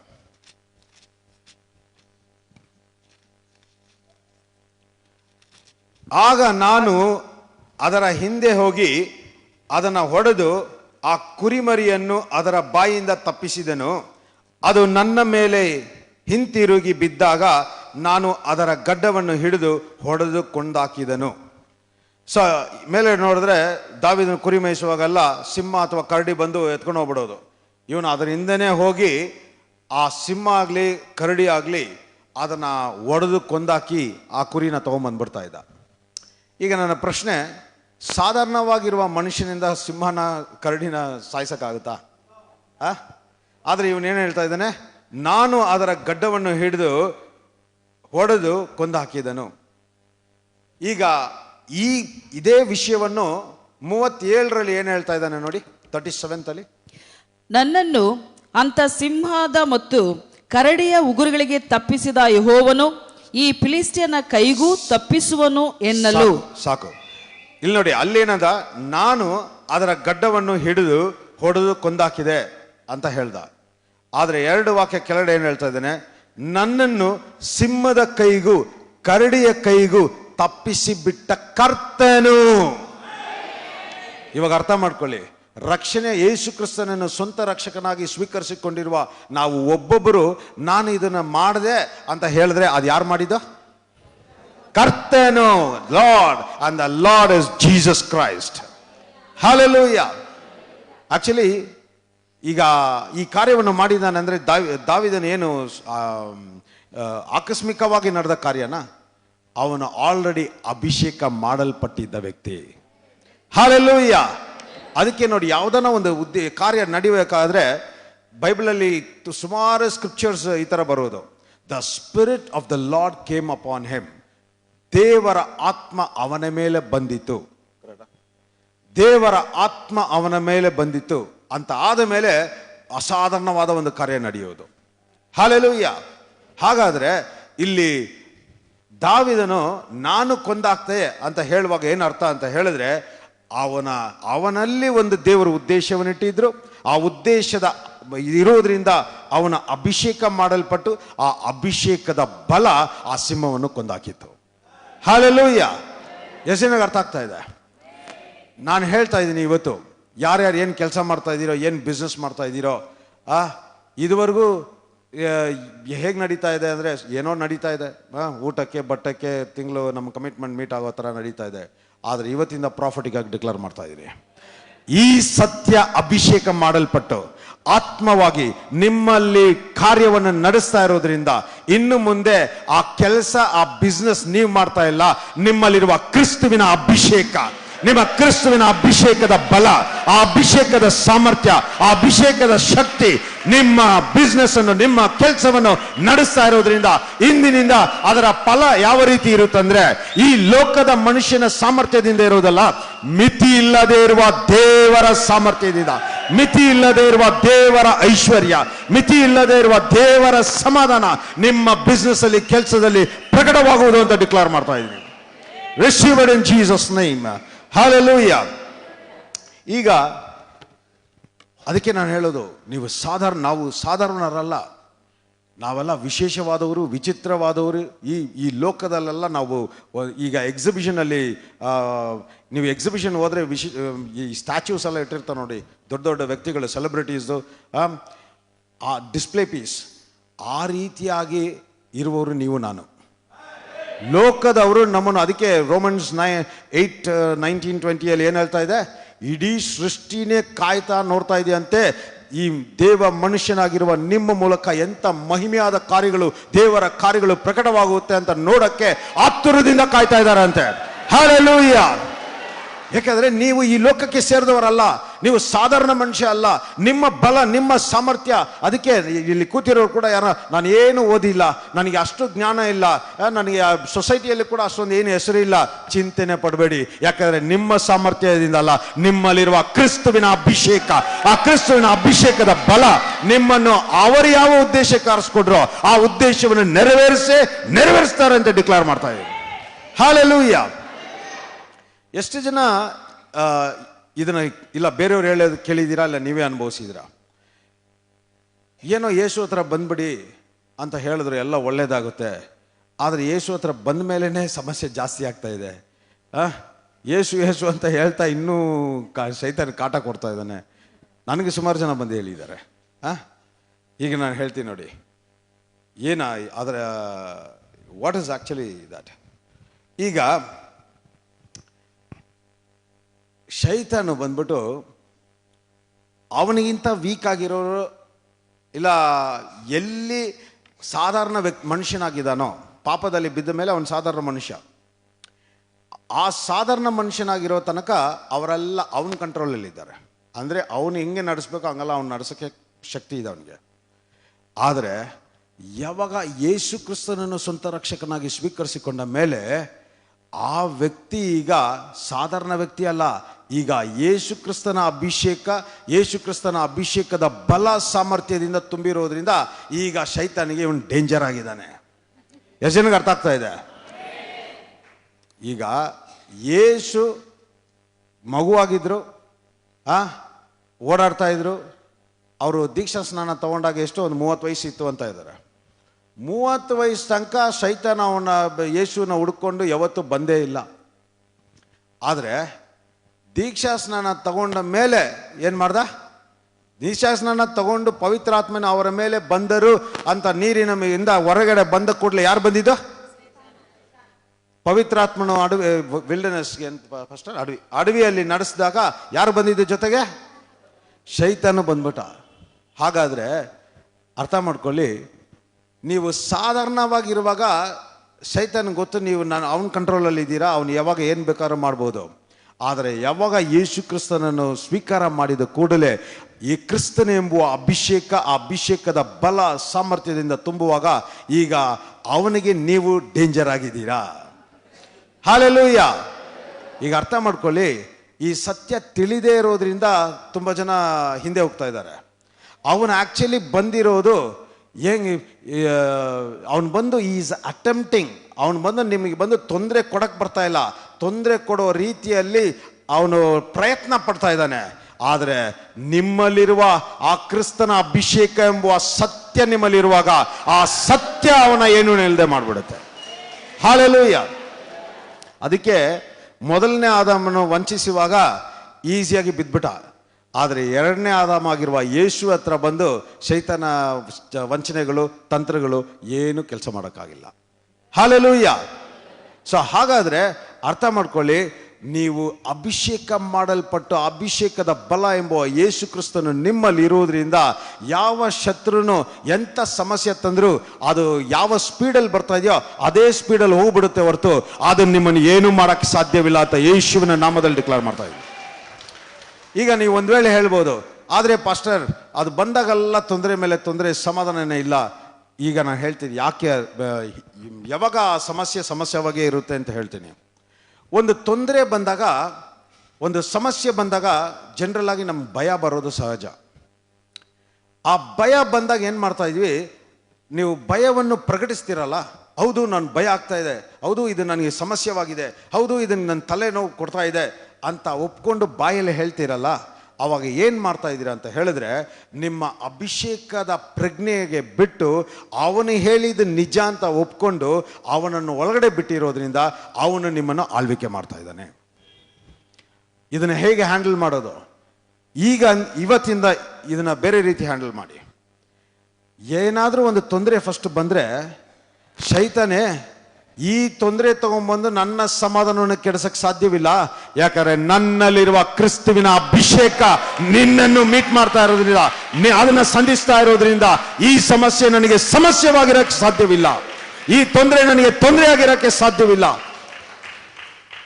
ಈ ಮಾತುಗಳು ಏನ್ ಮಾಡ್ತಾ ಇದೆ ಗೊತ್ತಾ? ನಿಮ್ಮಲ್ಲಿ ಭಯದ ಬದಲಾಗಿ ಭಯದ ಆತ್ಮ ಹೊರಗಡೆ ಓಡಿಸಿ ಸಮಾಧಾನ ಆತ್ಮ ನಿಮ್ಮನ್ನು ಆಳ್ವಿಕೆ ಮಾಡುವುದು. ಹಲ್ಲೆಲೂಯಾ. ಸೊ ಇದನ್ನೇ ಸತ್ಯವನ್ನು ತಿಳಿಯಿರಿ, ಸತ್ಯ ನಿಮ್ಮನ್ನು ಬಿಡುಗಡೆ ಮಾಡುತ್ತದೆ. ಸೊ ಅದಕ್ಕೆ ನಾವು ಈಗ ನೋಡಿ, ಯೇಸು ಕ್ರಿಸ್ತನು ಕೂಡ, let's read the scripture, luke 4:18, ಲೂಕ 4:18. ಕರ್ತನ ಆತ್ಮವು ನನ್ನ ಮೇಲೆ ಅದೇ, ಆತನು ನನ್ನನ್ನು ಬಡವರಿಗೆ ಶುಭವರ್ತಮಾನವನ್ನು ಸಾರುವುದಕ್ಕೆ ಅಭಿಷೇಕಿಸಿದನು, ಸೆರೆಯವರಿಗೆ ಬಿಡುಗಡೆಯಾಗುವುದನ್ನು ಮತ್ತು ಕುರುಡರಿಗೆ ಕಣ್ಣು ಬರುವುದನ್ನು ಪ್ರಸಿದ್ಧಿಪಡಿಸುವುದಕ್ಕೂ ಮನಮುರಿದವರನ್ನು ಬಿಡಿಸಿ ಕಳುಹಿಸುವುದಕ್ಕೂ. The Spirit of the Lord is upon me, because He has anointed me to proclaim the good news to the poor. He has set me to proclaim liberty to the captives and recovering of sight to the blind, to set at liberty those who are oppressed. ಈಗ ನೋಡಿ, ನಾನು ಹೇಳಿದ 3 ಕಾರ್ಯಗಳನ್ನು ನೋಡ್ಬೋದು ಇಲ್ಲಿ.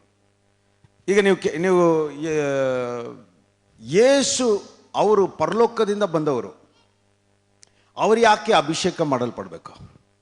ನಾನು ಹೇಳಿದೆ, ಅಭಿಷೇಕ ಅಂದರೆ ಏನು ಕೊಡುತ್ತೆ? Legal licence, legal access, legal ಆಗಿ ಅಥಾರಿಟಿ, ಅಂದರೆ ಕಾರ್ಯವನ್ನು ಮಾಡುವುದಕ್ಕೆ ಲೈಸೆನ್ಸು, ಅಧಿಕಾರ ಅನ್ನೋದನ್ನೇ ಅಭಿಷೇಕ ಕೊಡೋದು. ಯೇಸು ವಾಕ್ಯವಾಗಿದ್ದಾರೆ, ಅವರು ಕೂಡ ಆತ್ಮದ ಮಂಡಲಕ್ಕೆ ಸೇರಿದವರು. ಈ ಭೂಲೋಕಕ್ಕೆ ಬರಬೇಕು ಅಂದರೆ ಅವರು ಕೂಡ ಲೀಗಲ್ ಆಗೇ ಬರಬೇಕು.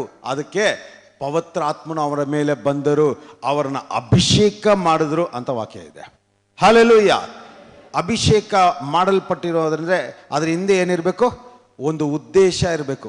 ಉದ್ದೇಶ ಇಲ್ಲದೆ ಒಬ್ಬರನ್ನ ಅಭಿಷೇಕ ಮಾಡುವುದಿಲ್ಲ. ಆ ಉದ್ದೇಶ ಏನಿದೆ ಇಲ್ಲಿ?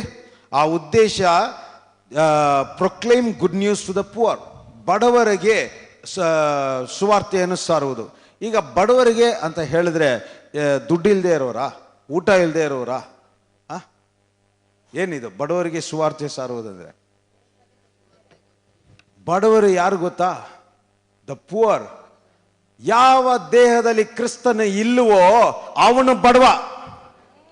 ಕ್ರಿಸ್ತನ ಇಲ್ಲದೆ ಇರುವುದರಿಂದ ಅದೇ ಬಡತನ. ಯಾಕಂದ್ರೆ ಈಗ ನಮಗೆ ನಿನ್ನೆ ಒಂದು ಕಾರ್ಯವನ್ನು ಹೇಳಿದೆ, ಊಟ ಇರಲಿಲ್ಲ, ಹೊಟ್ಟೆ ಹಸಿತಾ ಇದೆ, ಅಡವಿಯಲ್ಲಿ ಇಸ್ರೇಲ್ ಜನರು ನಡ್ಕೊಂಡು ಹೋಗ್ತಾ ಇದ್ದಾರೆ, ಹೋಟೆಲ್ ಇಲ್ಲ, ಏನು ಆಹಾರ ಇಲ್ಲ. ಈಗ ಕೂಗುವಾಗ ಪರಲೋಕದಿಂದನೇ ಒಂದು ಮನ್ನ ಕೆಳಗಡೆ ಬರ್ತಾ ಇದೆ ಅಂತೆ. ಪರಲೋಕದಿಂದನೇ ಕೆಳಗಡೆ ಬಂದಾಗ ಈಗ ಏನು ದೇವರು ಯಾವುದೋ ಆಹಾರವನ್ನು ಕೊಟ್ರ? ಇಲ್ಲ, ಯೇಸುವೆ ಆಹಾರವಾದ್ರ. ಎಷ್ಟು ಜನಕ್ಕೆ ಅರ್ಥ ಆಗ್ತಾ ಇದೆ? ಯೇಸುವೆ ಆಹಾರವಾದರು ಅಲ್ಲಿ. ಹಲ್ಲೆಲೂಯಾ. ಸೊ ಅದೇ ಕಾರ್ಯವನ್ನೇ ಇಲ್ಲಿ ನೋಡ್ತಾ ಇದ್ವಿ. ಈಗ ಬಡವರು ಅಂತ ಹೇಳಿದ್ರೆ ಅಲ್ಲಿ ಯೇಸು ಇಲ್ಲದೆ ಇರುವ ಕಾರಣ ಅವರಿಗೆ ಏನ್ ಬೇಕಾಗಿದೆಯೋ ಯೇಸು ಅದುವಾಗುವೆ ಆಗುವ ಅವಕಾಶನೇ ಇಲ್ಲ ಅವರಿಗೆ. ಅದರಿಂದ ಬಡತನದಲ್ಲಿದ್ದಾರೆ. So preaching the gospel to the poor ಅಂತ ಹೇಳಿದ್ರೆ ದುಡ್ಡು ಇಲ್ಲದೆ ಕಷ್ಟಪಟ್ಟು ಊಟ ಇಲ್ಲದೆ ಇರೋರ ಅರ್ಥ ಅಲ್ಲ.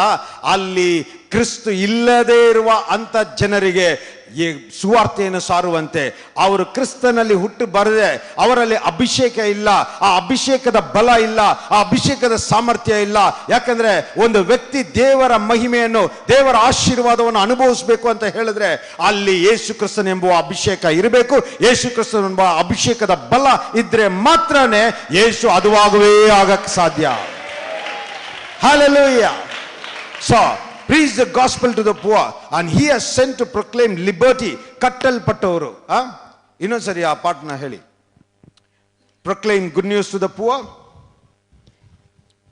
ಕರ್ತನ ಆತ್ಮನು ನನ್ನ ಮೇಲೆ ಅದೇ, ಆತನು ನನ್ನನ್ನು ಬಡವರಿಗೆ ಶುಭವರ್ತಮಾನವನ್ನು ಸಾರುವುದಕ್ಕೆ ಅಭಿಷೇಕಿಸಿದನು. ಸೆರೆಯವರಿಗೆ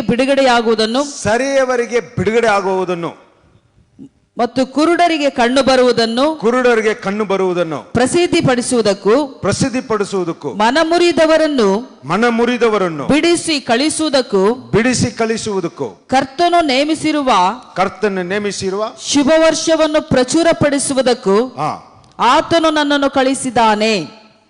ಆಕ್ಚುಲಿ ವಾಕ್ಯವನ್ನು ಓದುವಾಗ ಎಲ್ಲ ಇದಕ್ಕೆ ನಾನು ಹೇಳೋದು, ಅಲ್ಲಿ ಬರೆದಿರುವ ಹಾಗೆ ಅರ್ಥ ಮಾಡ್ಕೊಳಕ್ ಟ್ರೈ ಮಾಡಬೇಡಿ.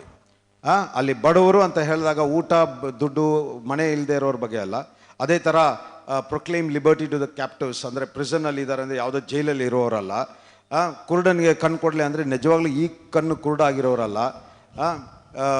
ಇದು ಯಾವುದ ಬಗ್ಗೆ ಮಾತಾಡ್ತಾ ಇದೆ ಅಂದರೆ, ಇದು ಶೈತನ ಆತ್ಮ ಅವನ್ನ ಆಳ್ವಿಕೆ ಮಾಡ್ತಾ ಇದ್ದಾನೆ. ಅಲ್ಲಿ ಯೇಸು ಕ್ರಿಸ್ತನು ವಾಸ ಮಾಡೋಕ್ಕಾಗ್ತಾ ಇಲ್ಲ, ಅವರ ಅಭಿಷೇಕ ಅಲ್ಲಿ ಒಳಗಡೆ ಕ್ರಿಯೆ ಮಾಡೋಕ್ಕಾಗ್ತಾ ಇಲ್ಲ.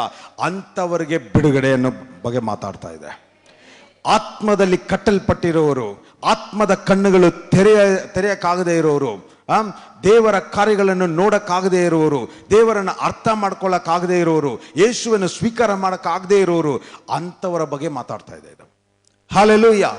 ಇದು ಶರೀರದ ಕುರುಡು, ಶರೀರದ ಪ್ರಕಾರವಾಗಿ ಏನೋ ಸಮಸ್ಯೆಗಳಿಂದ ದುಃಖದಲ್ಲಿರೋ ವಿಷಯ ಅಲ್ಲ ಇದು. He delivered those who are oppressed ಅಂತ ಹೇಳಿದ್ರೆ, ಯೇಸುವಿನ ಬಗ್ಗೆ ಪ್ರಜ್ಞೆ ಕೂಡ ಇಲ್ಲದೆ ಕುಗ್ಗಿ ಹೋಗಿರುವ ಜನರಿಗೆ ಅವರ ಅಭಿಷೇಕ, ಅವರ ಜೀವವನ್ನು ರಿಲೀಸ್ ಮಾಡೋದಕ್ಕೆ ಅವರು ಕೆಳಗಡೆ ಇಳಿದು ಬಂದಿದ್ದಾರೆ. ಹಲ್ಲೆಲೂಯಾ. ನಿಮಗೊಂದು ಗೊತ್ತಾ, ಪಾಲ್ ಇಂಥ ಪ್ರಕಟಣೆಯಲ್ಲಿ ಬಲವಾಗಿ ನಡೆಯುವುದಕ್ಕೆ ಕಾರಣ ಏನು? He was so much filled in the spirit. ದೇವರ ಆತ್ಮದಿಂದ ತುಂಬಿ ಅವನು ಎಲ್ಲಿ ಹೋದರೂ ಮಾತಾಡ್ತಾ ಇರೋದು ನಾನಲ್ಲ, ಕ್ರಿಸ್ತು. ನಾನು ಬಾಯಿ ತೆಗೆದರೆ ನೋಡುವಾಗ ಆ ಕ್ರಿಸ್ತುವಿನ ಅಭಿಷೇಕ ಪ್ರಕಟವಾಗ್ತಾ ಇದೆ. ಅದರಿಂದನೇ ಅವನ ವಸ್ತ್ರವನ್ನು ಮುಟ್ಟಿದವರು ಕೂಡ ಸ್ವಸ್ಥತೆ ಆದರು. ಹಲ್ಲೆಲೂಯಾ. ಅವನು ಎಲ್ಲ ಕ್ರೆಡಿಟ್ ಯಾರಿಗೆ? ನೀವು ಏನಾದರೂ ಹೆಮ್ಮೆಯಾಗಿ ಹೊಗಳ್ಕೊಳ್ಳೋಂಗಿದ್ರೆ ಕ್ರಿಸ್ತುವನ್ನು ಬಿಟ್ಟು ಬೇರೆ ಏನೇನೂ ಹೊಗಳಬೇಡಿ. ಯಾಕಂದ್ರೆ ಅವರು ಅಂಥ ಒಂದು ತಿಳುವಳಿಕೆ ಇದೆ. ಅಂಥ ವ್ಯಕ್ತಿ, ನೀವು ಎಂಥ ಸಮಸ್ಯೆಯನ್ನು ತಗೊಂಡೋಗಿ ಅವನಿಗೆ ಹೇಳಿ ಅವನ ಪ್ರಾರ್ಥನೆ ಯಾವ ರೀತಿ ಇದೆ ಗೊತ್ತಾ? Have you observed what is Paul's prayer for others? ನೀವೇನಾದರೂ ಸಮಸ್ಯೆ ತಗೊಂಡು, ನನಗೆ ಸಾಲ ಇದೆ, ನನಗೆ ರೋಗ ಇದೆ, ನನಗೆ ಇದಿದೆ ಅಂತ ಬಂದರೆ ಅವರು ಮಾಡುವ ಪ್ರಾರ್ಥನೆ ಒಂದೇ. ಏನಂತ ಗೊತ್ತಾಗಬೇಕಾ?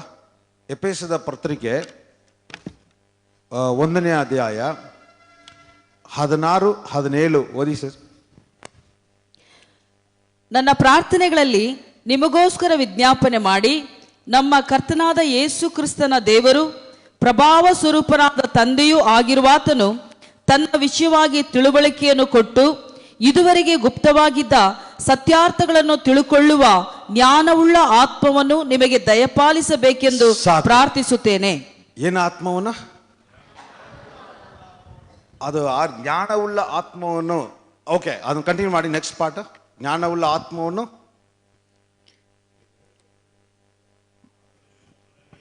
ಆ ಪಾರ್ಟ್ ಬೇಕು. ಕಂಟಿನ್ಯೂ ಮಾಡಿ. ಆತನು ನಿಮ್ಮ ಮನೋನೇತ್ರಗಳನ್ನು ಬೆಳಗಿಸಿ ಆತನಿಂದ ಕರೆಸಿಕೊಂಡವರು ನಿರೀಕ್ಷಿಸುವ ಪದವಿ ಎಂತದೆಂಬುದನ್ನು ದೇವಜನರೆಂಬ. ಸಾಕು. ಅವನ ಪ್ರಾರ್ಥನೆ ಈಗ ಸಿಂಪಲ್ ಆಗಿ ಅಲ್ಲಿ ಓದಿದ ವಿಷಯವನ್ನು ನಿಮಗೆ ಅರ್ಥ ಆಗೋ ರೀತಿಯಲ್ಲಿ ಹೇಳ್ತೀನಿ.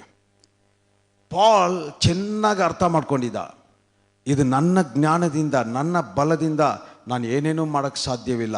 ನನ್ನಲ್ಲಿ ಇರುವವರು ನನ್ನನ್ನು ನಡೆಸ್ತಾ ಇರೋದ್ರಿಂದ ಈ ದೇಹ ಆ ರೀತಿ ನಡೀತಾ ಇದೆ. ಆದ್ದರಿಂದ ನೀವು ಏನಾದರೂ ನನ್ನ ಹತ್ರ ಬಂದು ಏನು ಸಹಾಯ ಕೇಳಿದ್ರು, ನನ್ನ ಪ್ರಾರ್ಥನೆ ನಿಮಗೆ ಯೇಸು ಕ್ರಿಸ್ತನ ತಂದೆಯಾದ ದೇವರು, ಮಹಿಮೆಯ ದೇವರು, ಅವರು ನಿಮಗೆ ಜ್ಞಾನವುಳ್ಳ ಆತ್ಮ, the spirit of wisdom and the revelation in the knowledge of him, ಯೇಸು ಕ್ರಿಸ್ತನಲ್ಲಿರುವ ಆ ಜ್ಞಾನದ ಆತ್ಮದಿಂದ ನಿಮ್ಮನ್ನು ತುಂಬಿಸಿ, ನಿಮ್ಮ ಮನೋನೇತ್ರಗಳು ಅಂದ್ರೆ ಆತ್ಮದ ಕಣ್ಣುಗಳು, ಈ ಕಣ್ಣುಗಳಲ್ಲ, ನಿಮ್ಮ ಆತ್ಮದ ಕಣ್ಣುಗಳು ತೆರೆಯಲಿ ಅಂತ ಈಗ ಪ್ರಾಫಿಟಿಕ್ ಆಗಿ ಈ ದೇವ ಮನುಷ್ಯನ ಮೂಲಕ ಈಗ ದೇವರು ನಿಮಗೆ ಹೇಳ್ತಾ ಇರುವ ನಿಮಗೆ ಕಾರ್ಯ, ನಿಮ್ಮ ಮನೋನೇತ್ರಗಳು ತೆರೆಯಲಿ ಅಂತ ಯೇಸುವಿನ ನಾಮದಲ್ಲಿ ಡಿಕ್ಲೇರ್ ಮಾಡ್ತಾ ಇದ್ದೀನಿ.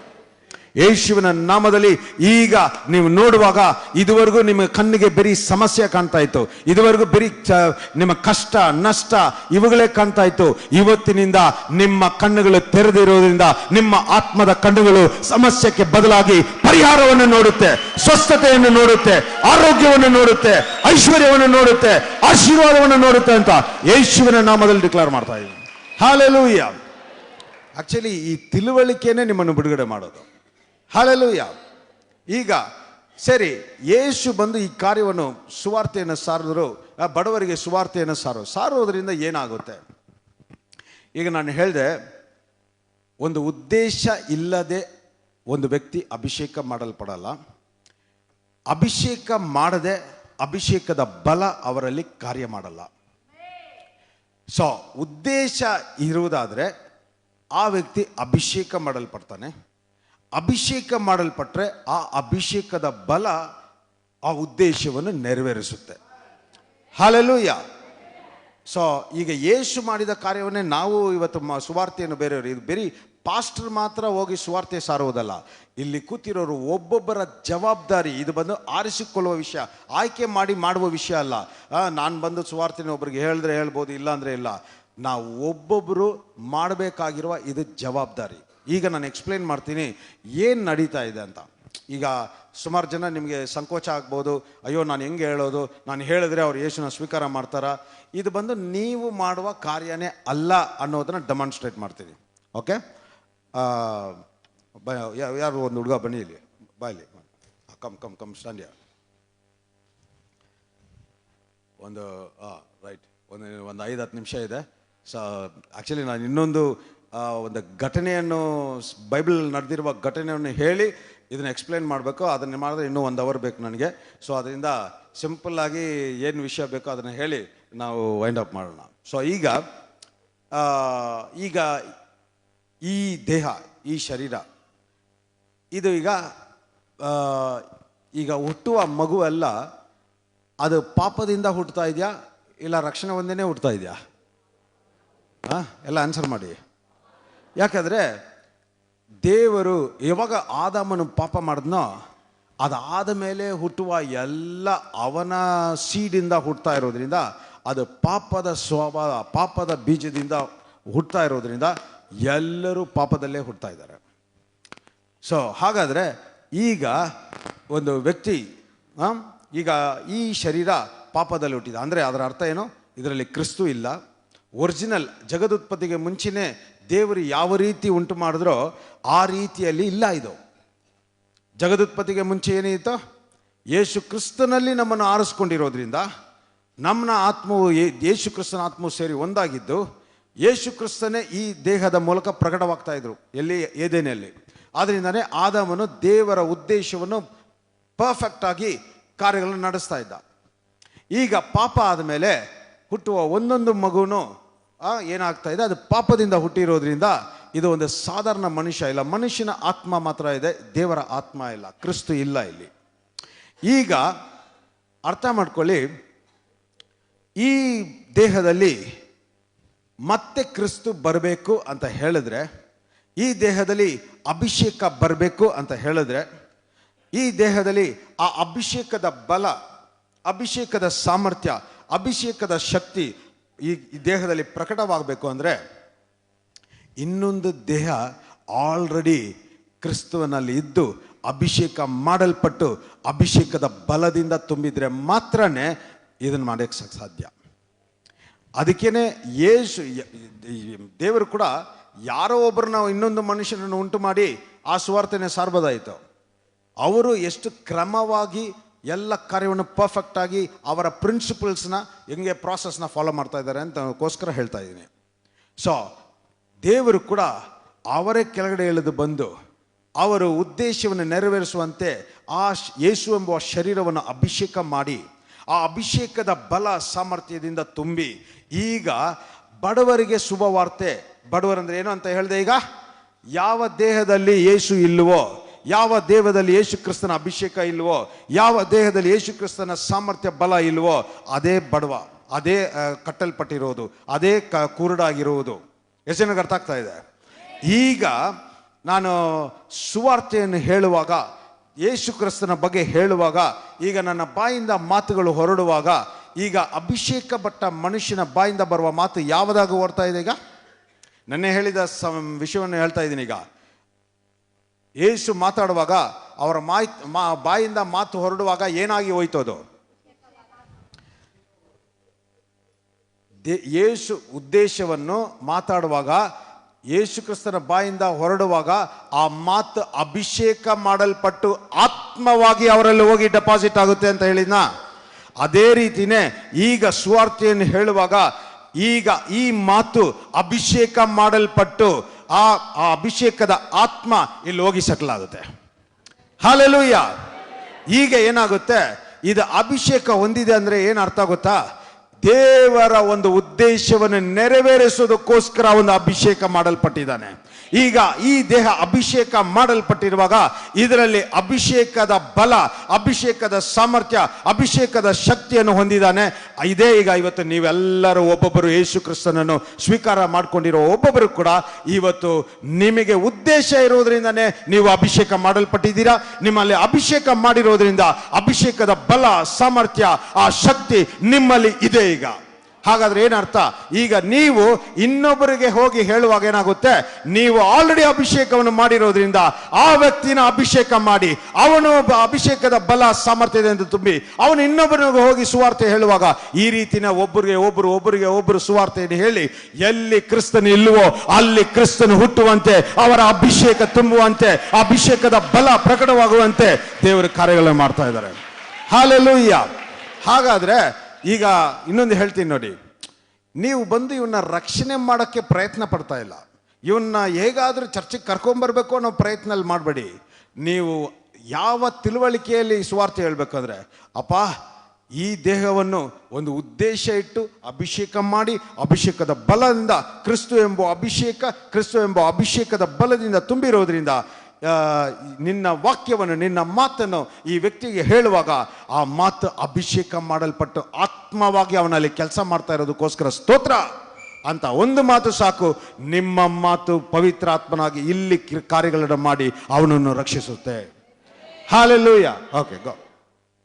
ಎಷ್ಟು ಜನಕ್ಕೆ ಅರ್ಥ ಆಗ್ತಾ ಇದೆ? ಆಕ್ಟ್ಸ್ 10:38 ಓದಿ. ಅಪೊಸ್ತಲ 10:38. God anointed Jesus of Nazareth with the Holy Spirit and power. He went around doing good and healing all who were oppressed by the devil, for God was with him. ದೇವರು ನಜರೇತಿನ ಯೇಸುವನ್ನು ಪವಿತ್ರಾತ್ಮದಿಂದಲೂ ಫಲದಿಂದಲೂ ಅಭಿಷೇಕಿಸಿದನು. ದೇವರು ಆತನ ಸಂಗಡ ಇದ್ದುದರಿಂದ ಆತನ ಉಪಕಾರಗಳನ್ನು ಮಾಡುತ್ತಾ ಸೈತಾನನಿಂದ ಬಾಧಿಸಲ್ಪಡುತ್ತಿರುವವರೆಲ್ಲರನ್ನು ಗುಣಮಾಡುತ್ತಾ ಸಂಚರಿಸಿದನು. Hallelujah. See, God anointed Jesus of Nazareth. ಎಲ್ಲೆಲ್ಲ ಅಭಿಷೇಕ ಮಾಡಲ್ಪಟ್ಟಿದ್ದಾರೆ, ಅಭಿಷೇಕ ಮಾಡಿದ್ರು, ಅಭಿಷೇಕದ ಕಾರ್ಯ ಪ್ರಕಟವಾಯಿತು ಅಂತ ಹೇಳಿದ್ರೆ ಏನರ್ಥ ಗೊತ್ತಾ? ಅದಾದ ಮೇಲೆ ನಡೆಯುವ ಕಾರ್ಯ ನೋಡಿ, ಅದು ಅಸಾಧಾರಣವಾದ ಕಾರ್ಯವಾಗಿರುತ್ತೆ. ಅದು ಸಾಧಾರಣ ಮನುಷ್ಯನಿಂದ ಮಾಡುವಂಥ ಕಾರ್ಯವಾಗಿರಲ್ಲ. ಅದೇ ತಾನೆ ಅಭಿಷೇಕ ಅಂತ ಬಂದಾಗಲ್ಲ ನೆಕ್ಸ್ಟ್ ಏನಂತ ಇದೆ? ಪವಿತ್ರಾತ್ಮನ ಬಲ ಅಂತ ಇದೆ. God anointed Jesus of Nazareth with the Holy Spirit and power. ಅಭಿಷೇಕ ಮಾಡಿದ ಕೂಡಲೇ ಮತ್ತೆ ಓದಿ ಸಿಸ್ಟರ್ ಲೈನು. ಈ ದೇವರು ನಜರೇತಿನ ಯೇಸುವನ್ನು ಪವಿತ್ರಾತ್ಮದಿಂದಲೂ ಬಲದಿಂದಲೂ ಅಭಿಷೇಕಿಸಿದನು. ಪವಿತ್ರಾತ್ಮದಿಂದಲೂ ಬಲದಿಂದಲೂ. ಯಾವಾಗ ಅಭಿಷೇಕ ಮಾಡಿದಾಗಲೇ ಪವಿತ್ರಾತ್ಮದಿಂದಲೂ ಬಲದಿಂದಲೂ. ಈಗ ಅದಾದ ಮೇಲೆ ಏನು ನಡೀತು? He went about doing good. ಅವರು ಒಳ್ಳೆಯದನ್ನೇ ಮಾಡ್ತಾ, healing all who were oppressed by the devil, for God was with him. ಅಂದ್ರೆ ಅವರು ಒಳ್ಳೆ ಕಾರ್ಯಗಳನ್ನು, ಜನರಿಗೆ ಬಿಡುಗಡೆ, ಸ್ವಸ್ಥತೆಯನ್ನು ಕೊಡ್ತಾ ಬರ್ತಾ ಇದ್ರು. ಅಂದ್ರೆ ಒಂದು ಸ್ವಸ್ಥತೆ ಕೊಡೋದು, ಗುಣಪಡಿಸುವ ಕಾರ್ಯ ಸಾಧಾರಣ ಮನುಷ್ಯನಿಂದ ಆಗುವಂಥ ಕಾರ್ಯ ಅಲ್ಲ. ಹಾಗಾದರೆ ಯೇಸು ಎಲ್ಲೆಲ್ಲ ಹೋದ್ರೋ ಅಲ್ಲಿ ಏನು ಡೆಮಾನ್ಸ್ಟ್ರೇಟ್ ಮಾಡ್ತಾ ಇದ್ದಾರೆ ಅಂತ ಹೇಳಿದ್ರೆ, ದೇವರ ಉದ್ದೇಶ ಒಂದು ಇದೆ. ಆ ಉದ್ದೇಶವನ್ನು ನೆರವೇರಿಸುವಂಥ ಒಂದು ಅಭಿಷೇಕ ಮಾಡಲ್ಪಟ್ಟು, ಆ ಅಭಿಷೇಕದ ಬಲ, ಆ ಅಭಿಷೇಕದ ಸಾಮರ್ಥ್ಯ ಆ ರೀತಿಯಾಗಿ ಕಾರ್ಯಗಳನ್ನು ಮಾಡ್ತಾ ಇದೆ. ಹಲ್ಲೆಲೂಯಾ. ಈಗ ನಿಮ್ಮ ಬಗ್ಗೆ ಹೇಳ್ತೀನಿ. ಈಗ ನೀವು ಕೂಡ ಈಗ ಈ ಸತ್ಯ ಯಾವ ರೀತಿ ನೀವು ಹೊಂದಿಕೊಂಡಿದ್ದೀರಾ ಅಂತ ಹೇಳಿದ್ರೆ, ಈಗಲೂ ಏನು ನಡೀತಾ ಇದೆ ಅಂದರೆ, ಇಷ್ಟೊತ್ತು ನನ್ನ ಮಾತನ್ನು ಒಂದು ಮಾಹಿತಿಯಾಗಿ ಕೇಳ್ತಾ ಇಲ್ಲ. ಇವತ್ತು ನೀವು ಕೇಳ್ತಾ ಇರುವ ಈ ಸತ್ಯ ಏನು ಮಾಡ್ತಾ ಇದೆ ಅಂದರೆ, ದೇವರು ಒಂದು ಉದ್ದೇಶ ಇರೋದ್ರಿಂದನೇ ನಿಮ್ಮನ್ನು ಕರ್ಕೊಂಬಂದು ಇಲ್ಲಿ ಕೂರಿಸಿರೋದು. ಆ ಉದ್ದೇಶವನ್ನು ನೆರವೇರಿಸುವಂತೆ ಈಗ ಈ ದೇವ ಮನುಷ್ಯನ ಮೂಲಕ ಈಗ ಬರುವ ಮಾತು. ಈಗ ನಾನು ನಿನ್ನೆ ಒಂದು ಕಾರ್ಯವನ್ನು ಹೇಳಿದೆ. ಆ ಹಳೆ ಒಡன்பಡಿಕೆಯಲ್ಲಿ ಒಬ್ಬರ ಮೇಲೆ ಕೈಯನ್ನು ಇಡುವಾಗ ಅವರು ಎಣ್ಣೆಯನ್ನು ಉಯ್ದು ಅಭಿಷೇಕ ಮಾಡ್ತಾರೆ, ಕೈಯನ್ನು ತಲೆ ಮೇಲೆ ಇಟ್ಟು ಅಭಿಷೇಕ ಮಾಡ್ತಾರೆ. ಆದರೆ ಇವತ್ತು ಹೊಸ ಒಡன்பಡಿಕೆಯಲ್ಲಿ ಹೇಗೆ ಗೊತ್ತಾ, ನೀವು ವಾಕ್ಯವನ್ನು ಕೇಳುವಾಗಲೇ ಆ ವಾಕ್ಯ ಅಭಿಷೇಕ ಮಾಡಲ್ಪಟ್ಟು ನಿಮ್ಮನ್ನು ಅಭಿಷೇಕ ಮಾಡುತ್ತೆ. ಹಲ್ಲೆಲೂಯಾ. ಸೊ ಹಾಗಾದ್ರೆ ಈಗ ಇಲ್ಲಿಂದ ಮಾತಾಡ್ತಾ ಇರುವಾಗ ಒಂದು ಉದ್ದೇಶವನ್ನು ನೆರವೇರಿಸೋದಕ್ಕೋಸ್ಕರನೇ ದೇವರು ನಿಮ್ಮನ್ನು ಕರ್ಕೊಂಡ್ಬಂದು ಇಲ್ಲಿ ಕೂರಿಸಿರೋದು. ಆ ಉದ್ದೇಶ ಇರುವುದರಿಂದ ಈ ವಾಕ್ಯ ನಿಮ್ಮನ್ನು ಅಭಿಷೇಕ ಮಾಡಿದೆ. ಹೇಳಿ ಎಲ್ಲ ಒಂದ್ಸರಿ ಜೋರಾಗಿ, ನನಗೆ ಒಂದು ಉದ್ದೇಶ ಇದೆ. ಆ ಉದ್ದೇಶವನ್ನು ನೆರವೇರಿಸುವಂತೆ ದೇವರ ವಾಕ್ಯ ಅಭಿಷೇಕ ಮಾಡಲ್ಪಟ್ಟು ಆತ್ಮವಾಗಿ ನಾನು ಹೊಂದಿದ್ದೀನಿ. ಆದ್ದರಿಂದ ಆ ಅಭಿಷೇಕದ ಸಾಮರ್ಥ್ಯ, ಅಭಿಷೇಕದ ಬಲ, ಅಭಿಷೇಕದ ಶಕ್ತಿ ನನ್ನಲ್ಲಿ ಪ್ರಕಟವಾಗ್ತಾ ಇರೋದ್ರಿಂದ ನನ್ನ ಜೀವಿತದಲ್ಲಿ ದೇವರು ಎಂತ ಆಶೀರ್ವಾದವನ್ನು ಏರ್ಪಡಿಸಿದಾರೋ ಅವುಗಳನ್ನೇ ಅನುಭವಿಸ್ತಾ ಇದ್ದೀನಿ. ಹಲ್ಲೆಲೂಯಾ. ಎಷ್ಟು ಜನ ಗೊತ್ತಾಯ್ತು? ಆದ್ರಿಂದ ಇನ್ನು ಈಗ ಅದಕ್ಕೆ ಯಾರಾದರೂ ಪ್ರಾಫಿಟ್ ಪಾಸ್ಟರ್ ಬಂದು ಅವರ ಹತ್ರ ಪ್ರಾರ್ಥನೆ ಮಾಡಿಸ್ಕೊಳ್ಳೋಕ್ಕಿಂತ ಅವರು ಹೇಳುವಾಗಲೇ ನಾವು ವಾಕ್ಯವನ್ನು ಅಭಿಷೇಕವನ್ನು ಹೊಂದಿರೋದ್ರಿಂದ ಈಗ ನಾನು ಬಿಡುಗಡೆ ಆಗಿದ್ದೀನಿ. You are delivered. ನೀವು ದೇವರ ವಾಕ್ಯವನ್ನು, ಅದಕ್ಕೆ ನಾನು ಹೇಳ್ತಾ ಇದ್ದೀನಿ, ಇವತ್ತು ಎಲ್ಲದಕ್ಕಿಂತ ದೇವರ ವಾಕ್ಯವೇ ನನ್ನ ಆಧಾರ, ದೇವರ ವಾಕ್ಯವೇ ನನ್ನ ಸೋರ್ಸ್, ದೇವರ ವಾಕ್ಯವೇ ನನ್ನ ಜೀವ. ಆ ವಾಕ್ಯವೇ ಯೇಸು ಕ್ರಿಸ್ತನು. ಅವನು ನನ್ನಲ್ಲಿ ಕಾರ್ಯವನ್ನು ಮಾಡ್ತಾ ಇರೋದ್ರಿಂದ ನಾನು ಎಂದಿಗೂ ಕೊರತೆಯಲ್ಲಿ ಇರುವುದಿಲ್ಲ, ನಾನು ಕಷ್ಟದಲ್ಲಿ ಇರುವುದಿಲ್ಲ, ನಾನು ನಷ್ಟದಲ್ಲಿ ಇರುವುದಿಲ್ಲ. ದೇವರ ಮಹಿಮೆಯಾದ ಕಾರ್ಯಗಳೇ ನನ್ನಲ್ಲಿ ಪ್ರಕಟವಾಗುವುದು. ಹಲ್ಲೆಲೂಯಾ. ಈಗ ಒಂದು ಟಿಪ್ಸ್ ಅನ್ನು ಕೊಡ್ತೀನಿ ನಿಮಗೆ. ನೀವು ಇವತ್ತು 10 ಅವರ್ ದುಡ್ದು ಒಂದು 1 ಅವರ್ ದೇವರ ಪ್ರಸನ್ನತೆಯಲ್ಲಿ ಕೂಡ ಸ್ಪೆಂಡ್ ಮಾಡೋಕ್ಕಾಗ್ತಾ ಇಲ್ಲ. ಯಾಕಂದರೆ ಈಗ ಅಂಥ ಒಂದು ಕಮಿಟ್ಮೆಂಟ್, ಅಂಥ ಒಂದು ಪ್ರೆಷರಲ್ಲಿ ಇದ್ದೀವಿ. ಇವತ್ತಿಂದ ನಾನು ಹೇಳ್ತೀನಿ ನೋಡಿ, ನಿಮಗೆ ಫಸ್ಟ್ ಬೆಳಗ್ಗೆ ಎದ್ದಿದ್ದ ಕೂಡಲೇ ನೀವು ದೇವರ ಪ್ರಸನ್ನತೆಯಲ್ಲಿ 1 ಅವರ್ ಸ್ಪೆಂಡ್ ಮಾಡಿ. ದೇವರ ಪ್ರೆಸೆನ್ಸಲ್ಲಿ 1 ಅವರ್ ಸ್ಪೆಂಡ್ ಮಾಡಿ ಅಂದಿದ ತಕ್ಷಣ, ಎದ್ದಿದ ತಕ್ಷಣ ಮತ್ತೆ ಏನೋ ನೀವೇ ಪ್ರಾರ್ಥನೆ ಮಾಡಲ್ಲ. ದೇವರ ವಾಕ್ಯವನ್ನು ಕೇಳಿ. ನಿಮ್ಮ ಪಾಸ್ಟರ್ ಮೆಸೇಜ್ನ ಪ್ಲೇ ಮಾಡಿಬಿಟ್ಟು ಆವತ್ತು ಏನು ಮಾತಾಡೋದು ಅದನ್ನೇ ಕೇಳಿ. ಯಾಕೆಂತ ಹೇಳಿದ್ರೆ, ಒಂದು ದೇವ ಮನುಷ್ಯನು ಮಾತಾಡುವಾಗ ಆ ಮಾತನ್ನು ನೀವು ಕೇಳುವಾಗ, ಆ ಮಾತು ಏನಂತ ಹೇಳಿದ್ರೆ, ಬಾಯಿಂದ ಬರುವ ಮಾತು ಹೇಗೆ ಬರ್ತಾ ಇದೆ? ಅಭಿಷೇಕ ಮಾಡಲ್ಪಟ್ಟು ಆತ್ಮವಾಗಿ ಅದು ಬರ್ತಾ ಇದೆ.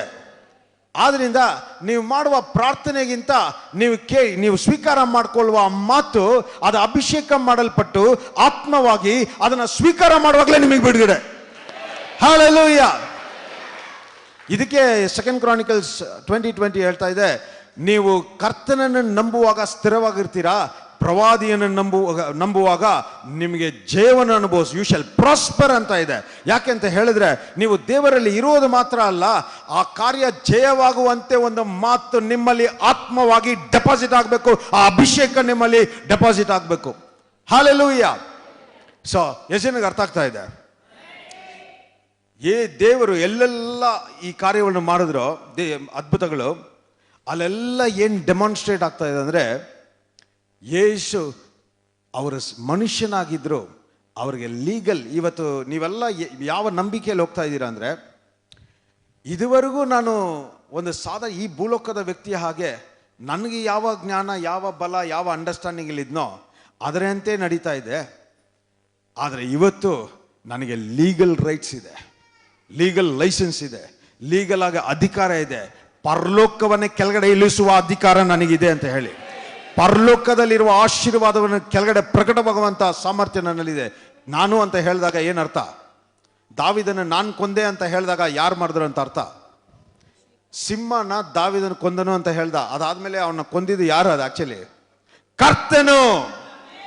ಅದಕ್ಕೆ ನಾನು ಹೇಳೋದು, ನೆಕ್ಸ್ಟ್ ಟೈಮ್ ಅಲ್ಲ, ನಾನು ಅಂತ ಹೇಳುವಾಗ ನಿಮ್ಮ ಬಲ, ನಿಮ್ಮ ಶರೀರದ ಜ್ಞಾನ, ನಿಮ್ಮ ಶರೀರದ ಸಾಮರ್ಥ್ಯ ಅಂತ ಹೇಳ್ಕೊಂಡ್ರೆ ಅದು ಮಿತಿಯುಳ್ಳ ಆಶೀರ್ವಾದ, ಮಿತಿಯುಳ್ಳದ ಲಿಮಿಟೆಡ್ ಆದ ಬ್ಲೆಸ್ಸಿಂಗ್ ಆಗಿರುತ್ತೆ. ಆದರೆ ನಾನು ಅಂತ ಹೇಳುವಾಗಲ್ಲ, ನಾನಲ್ಲ, ನನ್ನಲ್ಲಿರುವ ಕ್ರಿಸ್ತು, ನನ್ನಲ್ಲಿರುವ ಯೇಸು ಅಂತ ಹೇಳುವಾಗಲ್ಲ, ಅದು ಮಿತಿ ಇಲ್ಲದೆ ಇರುವ ಆಶೀರ್ವಾದವಾಗಿರುತ್ತೆ, ಅದು ಮಿತಿ ಇಲ್ಲದೆ ಇರುವ ಆರೋಗ್ಯವಾಗಿರುತ್ತೆ, ಅದು ಮಿತಿ ಇಲ್ಲದೆ ಇರುವ ಸಮಾಧಾನವಾಗಿರುತ್ತೆ. ಹಲ್ಲೆಲೂಯಾ. ಈಗ ನಿಮಗೆ ಒಂದು ಟಿಪ್ ಕೊಡ್ತೀನಿ. ಇಂಥ ಸತ್ಯವನ್ನು ಕೇಳಿದಾಗ ಏನು ನಡೆಯುತ್ತೆ? ಜನರಲ್ ಆಗಿ ನೀವು ಒಂದು ಸಮಸ್ಯೆ ಬಂದ್ಬಿಟ್ರೆ ನಾವು ಕುಗ್ಗಿ ಹೋಗ್ತೀವಿ, ದುಃಖ ಆಗ್ಬಿಡ್ತೀವಿ, ಸಮಾಧಾನ ಕೆಡುತ್ತೆ. ಆದರೆ ಆ ಸಮಸ್ಯೆ ಪರಿಹಾರ ಆಗುವಾಗ, ಆ ಪ್ರಾಬ್ಲಮ್ ಸಾಲ್ವ್ ಆಗುವಾಗ ಮತ್ತೆ ನಮಗೆ ಸಮಾಧಾನ ಉಂಟಾಗುತ್ತೆ. ಈ ರೀತಿಯಾಗಿ ನಡೆಯೋದು ಯಾರಿಗೆ ಅಂದರೆ ಈ ಭೂಲೋಕದ ಮನುಷ್ಯನಿಗೆ. ಅರ್ಥ ಮಾಡ್ಕೊಳ್ಳಿ, ಈ ಭೂಲೋಕದಲ್ಲಿ ಈ ಶರೀರ ಮನುಷ್ಯನಿಗೆ ಒಂದು ಶರೀರ ಅಗತ್ಯವಿದೆ. ಆ ಅಗತ್ಯ ನೆರವೇರದೇ ಇರುವಾಗ ಅವನ ಸಮಾಧಾನ ಕೆಟ್ಟು ಕುಗ್ಗಿ ಮೂಲೆಯಲ್ಲಿ ಕೂತ್ಕೊತಾನೆ. ಆ ಕಾರ್ಯಗಳು ನೆರವೇರುವಾಗ ಅವನಲ್ಲಿ ಖುಷಿ ಉಂಟಾಗುತ್ತೆ, ಸಮಾಧಾನ ಉಂಟಾಗುತ್ತೆ, ಕೊಂಡಾಡ್ತಾನೆ, ಸೆಲೆಬ್ರೇಟ್ ಮಾಡ್ತಾನೆ. ಆದರೆ ಆ ರೀತಿಯಾಗಿರುವವರು ನಾವಲ್ಲ. ಇಂಥ ಸತ್ಯವನ್ನು ಕೇಳ್ತಾ ಕೇಳ್ತಾ ಕೇಳ್ತಾ ಏನಾಗಬೇಕು ಗೊತ್ತಾ? ನೀವು ನಿಮ್ಮ ಶರೀರದ ಕಾರ್ಯಗಳು ನಿಮ್ಮನ್ನು ನಡೆಸುವಂಥದ್ದಾಗಿರಲ್ಲ, ನಿಮ್ಮಲ್ಲಿರುವ ಕ್ರಿಸ್ತು ನಿಮ್ಮನ್ನು ನಡೆಸುವಂಥದ್ದಾಗಿರ್ತಾನೆ. ಅದರ ಅರ್ಥ ಏನು? ಸಾಧಾರಣ ಮನುಷ್ಯ ಸಮಸ್ಯೆದಲ್ಲಿರುವಾಗ ಅವನಿಗೆ ಚಿಂತೆ, ಅವನ ಸಮಾಧಾನ ಕೆಡಿಸ್ಕೊಂಡು ಮೂಲೆಯಲ್ಲಿ ಕೂತಿರ್ತಾನೆ. ಆದರೆ ಕ್ರಿಸ್ತನಲ್ಲಿರುವ ನೀವು ಸಮಸ್ಯೆದ ಮಧ್ಯದಲ್ಲೂ ನೀವು ಸಮಾಧಾನವಾಗಿ, ಸುಖವಾಗಿ, ಆರೋಗ್ಯವಾಗಿ, ಆಶೀರ್ವಾದವಾಗಿರ್ತೀರಾ. ಹಲ್ಲೆಲೂಯಾ. ನೀವು ಆತ್ಮದಲ್ಲಿ ಮೆಚೂರ್ ಆಗ್ತಾ ಇದ್ದೀರಾ ಅನ್ನೋದಕ್ಕೆ ಪ್ರೂಫ್ ಏನು ಗೊತ್ತಾ?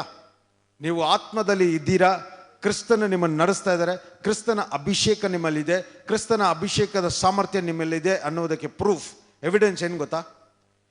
ಯಾವ ದಿನ ಸತ್ಯವನ್ನು ಕೇಳಿ ಆ ಸತ್ಯದ ಆತ್ಮ ನಿಮ್ಮನ್ನು ನಡೆಸ್ತಾ ಇರುವಾಗ ಒಂದು ಸಮಸ್ಯೆ ಬಂದಾಗ ಇದ್ರ ಬಗ್ಗೆ ನಾನು ತಲೆ ಕೆಡಿಸ್ಕೊತಾ ಇಲ್ಲ, ಇದು ನನಗೆ ಸಮಾಧಾನ ಕೆಡಿಸ್ತಾ ಇಲ್ಲ, ನಾನು ಚಿಂತೆಯಲ್ಲಿ ಇಲ್ಲ ಅಂತ ಯಾವ ದಿನ ಹೇಳ್ತಾ ಇದ್ದೀರೋ ಆ ದಿನ ನೀವು ಮೆಚೂರ್ಡ್ ಆಗಿದ್ದೀರ ಅಂತ ಅರ್ಥ. ಈಗ ನಾನು ಹೇಳ್ತೀನಿ, ನೀವು ಯಾವ ದಿನ ಸಮಸ್ಯೆದ ಮಧ್ಯದಲ್ಲಿ ಸಮಾಧಾನವನ್ನು ಪ್ರಕಟಿಸ್ತೀರೋ ಆ ಸಮಾಧಾನ ಯೇಸು, ಆ ಸಮಾಧಾನವೇ ನಿಮಗೆ ಬಿಡುಗಡೆಯನ್ನು ತರೋದು, ಆ ಸಮಾಧಾನವೇ ನಿಮಗೆ ಜಯವನ್ನು ತರೋದು, ಆ ಸಮಾಧಾನವೇ ನಿಮಗೆ ಆಶೀರ್ವಾದವನ್ನು ತರೋದು. ಹಲ್ಲೆಲೂಯಾ. ಅದಕ್ಕೆ ಇದನ್ನ ಈ ರೀತಿಯಾಗಿ ಹೇಳಿ, ಶೈತಾನ್ ಯಾವ ತೊಂದರೆಯನ್ನು ತಂದ್ರು, ಶೈತಾನೆ ಈ ಸಮಸ್ಯೆಯನ್ನು ತಂದು ನನ್ನ ಸಮಾಧಾನವನ್ನು ಕೆಡಿಸಕ್ಕೆ ಸಾಧ್ಯವಿಲ್ಲ, ನನಗೂ ನನ್ನ ಕ್ರಿಸ್ತನಿಗೆ ದೇವರಿಗೆ ಇರುವ ಆ ಸಂಬಂಧವನ್ನು ಕೆಡಿಸಕ್ಕೆ ಸಾಧ್ಯವಿಲ್ಲ. ದೇವರು ಯೇಸು ಕ್ರಿಸ್ತನ ನನ್ನಲ್ಲಿ ಇರೋದ್ರಿಂದ, ಯೇಸು ಕ್ರಿಸ್ತನ ಅಭಿಷೇಕ ನನ್ನಲ್ಲಿ ಇರುವುದರಿಂದ, ಯೇಸು ಕ್ರಿಸ್ತನ ಅಭಿಷೇಕದ ಸಾಮರ್ಥ್ಯ, ಬಲ, ಶಕ್ತಿ ನನ್ನಲ್ಲಿ ಕಾರ್ಯಗಳನ್ನು ಮಾಡ್ತಾ ಇರೋದ್ರಿಂದ ನಾನು ಒಂದು ದಿನನೂ ಯಾವ ಸಮಸ್ಯೆಯನ್ನು ನನ್ನ ಆಳ್ವಿಕೆ ಮಾಡಕ್ ಬಿಡೋದಿಲ್ಲ, ನಾನು ಸಮಸ್ಯೆಗಳನ್ನು ಆಳ್ವಿಕೆ ಮಾಡ್ತಾ ಇದ್ದೀನಿ. ಹಲ್ಲೆಲೂಯಾ. ನಾನು ಹೇಳ್ತಾ ಇದ್ದೀನಿ, ಇಂಥ ಅಭಿಷೇಕ ನಿಮ್ಮನ್ನು ನಡೆಸುವಾಗ ನೀವು ಸಮಸ್ಯೆಯನ್ನು ನೋಡಿ ಹೆದರಲ್ಲ, ಸಮಸ್ಯೆ ನಿಮ್ಮನ್ನು ನೋಡಿ ಹೆದರಿ ಓಡೋಗುತ್ತೆ. ಶೈತಾನನ್ನು ನೋಡಿ ನೀವು ಹೆದರೋದಿಲ್ಲ, ನಿಮ್ಮನ್ನು ನೋಡಿ ಶೈತಾನ ಓಡಿ ಹೋಗ್ತಾನೆ. ಹಲ್ಲೆಲೂಯಾ. ಜೇಮ್ಸ್ 4:7 ಹೇಳ್ತಾ ಇದೆಯಲ್ಲ, submit yourself unto God and resist the devil and he shall flee from you. ಅದೊಂದು ವಾಕ್ಯವನ್ನು ಓದ್ಬಿಡಿ. ಕರ್ತನ ಒಳಗಾಗಿರಿ, ಶೈತಾನನ್ನು ಎದುರಿಸಿ ನಿಲ್ಲಿರಿ, ಆಗ ಅವನು ನಿಮ್ಮನ್ನು ಬಿಟ್ಟು ಓಡಿ ಹೋಗುವನು. ಹಾಗಾದ್ರೆ ಅದರ ಅರ್ಥ ಏನು? ಅದರ ಅರ್ಥ ಏನು? ಕರ್ತನಲ್ಲಿ ಒಳಗಾಗಿರಿ ಅಂತ ಹೇಳಿ ಏನರ್ಥ? ಕರ್ತನಲ್ಲಿ ಒಳಗೆ ಅಂದ್ರೆ ಕ್ರಿಸ್ತನಲ್ಲಿ ನೀವು ಇರುವಾಗ ಈಗ ಏನಂತ ಅರ್ಥ? ನೀವು ಆಲ್ರೆಡಿ ಅಭಿಷೇಕ ಮಾಡಲ್ಪಟ್ಟಿದ್ದೀರಾ, ಅಭಿಷೇಕದ ಬಲದಿಂದ ತುಂಬಿದ್ದೀರಾ, ಅಭಿಷೇಕದ ಸಾಮರ್ಥ್ಯದಿಂದ ತುಂಬಿದ್ದೀರಾ, ಅಭಿಷೇಕದ ಶಕ್ತಿಯಿಂದ ತುಂಬಿದ್ದೀರಾ. ಈಗ ಅಂಥ ಅಧಿಕಾರದಿಂದ ನೀವು ಶೈತಾನನ್ನು ಎದುರಿಸುವಾಗ, ಶೈತಾನ ನೋಡುವಾಗ ನಿಮ್ಮ ಶರೀರವನ್ನು ನೋಡ್ತಾ ಇಲ್ಲ, ನಿಮ್ಮ ದೇಹವನ್ನು ನೋಡ್ತಾ ಇಲ್ಲ, ಅವನು ನಿಮ್ಮೊಳಗಡೆ ಇರುವ ಯೇಸುವನ್ನು ನೋಡ್ತಾ ಇದ್ದಾನೆ. ನಿಮ್ಮಲ್ಲಿರುವ ಯೇಸುವನ್ನು ನೋಡುವಾಗ ಅವನು ಇಂಗ್ಲಿಷಲ್ಲಿ ಚೆನ್ನಾಗಿದೆ, ಈ just flees from you. Flee ಅಂದ್ರೆ ಏನು ಗೊತ್ತಾ? ಆ ಸ್ಥಳದಿಂದ ಮಾಯ ಆಗ್ಬಿಟ್ಟ ಅಂತ, ಆ ಸ್ಥಳದಿಂದ ನಿಂತ್ಕೊಳ್ಳಕ್ ಆಗ್ತಾ ಇಲ್ಲ ಅಂತ ಅರ್ಥ. ಹಲ್ಲೆಲೂಯಾ. ಎಷ್ಟು ಜನಕ್ಕೆ ಅರ್ಥ ಆಗ್ತಾ ಇದೆ? ಒಂದು ದೆವ್ವ ಹಿಡಿದಿರುವ ವ್ಯಕ್ತಿ, ಅವನ್ನ ಚೈನಲ್ಲಿ ಕಟ್ಟಾಕಿದ್ರು ಕೂಡ 10 ಜನ ಬಂದು ಹಿಡ್ಕೊಂಡ್ರು, ಸುಮ್ಮನೆ ಹಿಂಗಂದ್ರೆ ಸಾಕು ಎಲ್ಲ ಹಾರಿ ಹೋಗಿ ಬಿದ್ರು. ಚೈನ್ ಕೂಡ ಕಟ್ಟಾಗೋಯ್ತು. ಅಂಥ ಒಂದು ಬಲ, ಅಂಥ ಒಂದು ಅಶುದ್ಧ ಆತ್ಮದಿಂದ ತುಂಬಿದ್ದ. ಆ್ಯಂಡ್ ಈ ಸೇಸ್, ಯೇಸು ಬಂದು ಏನು ನಿನ್ನ ಹೆಸರು ಅಂತ ಕೇಳಿದಾಗ ಲೀಜನ್ ಅಂತ ಅದಾನೆ. ಲೀಜನ್ ಅಂದರೆ ಸುಮಾರು 2,000 ದೆವ್ವಗಳು ಒಳಗಡೆ ಇದೆ ಅಂತೆ.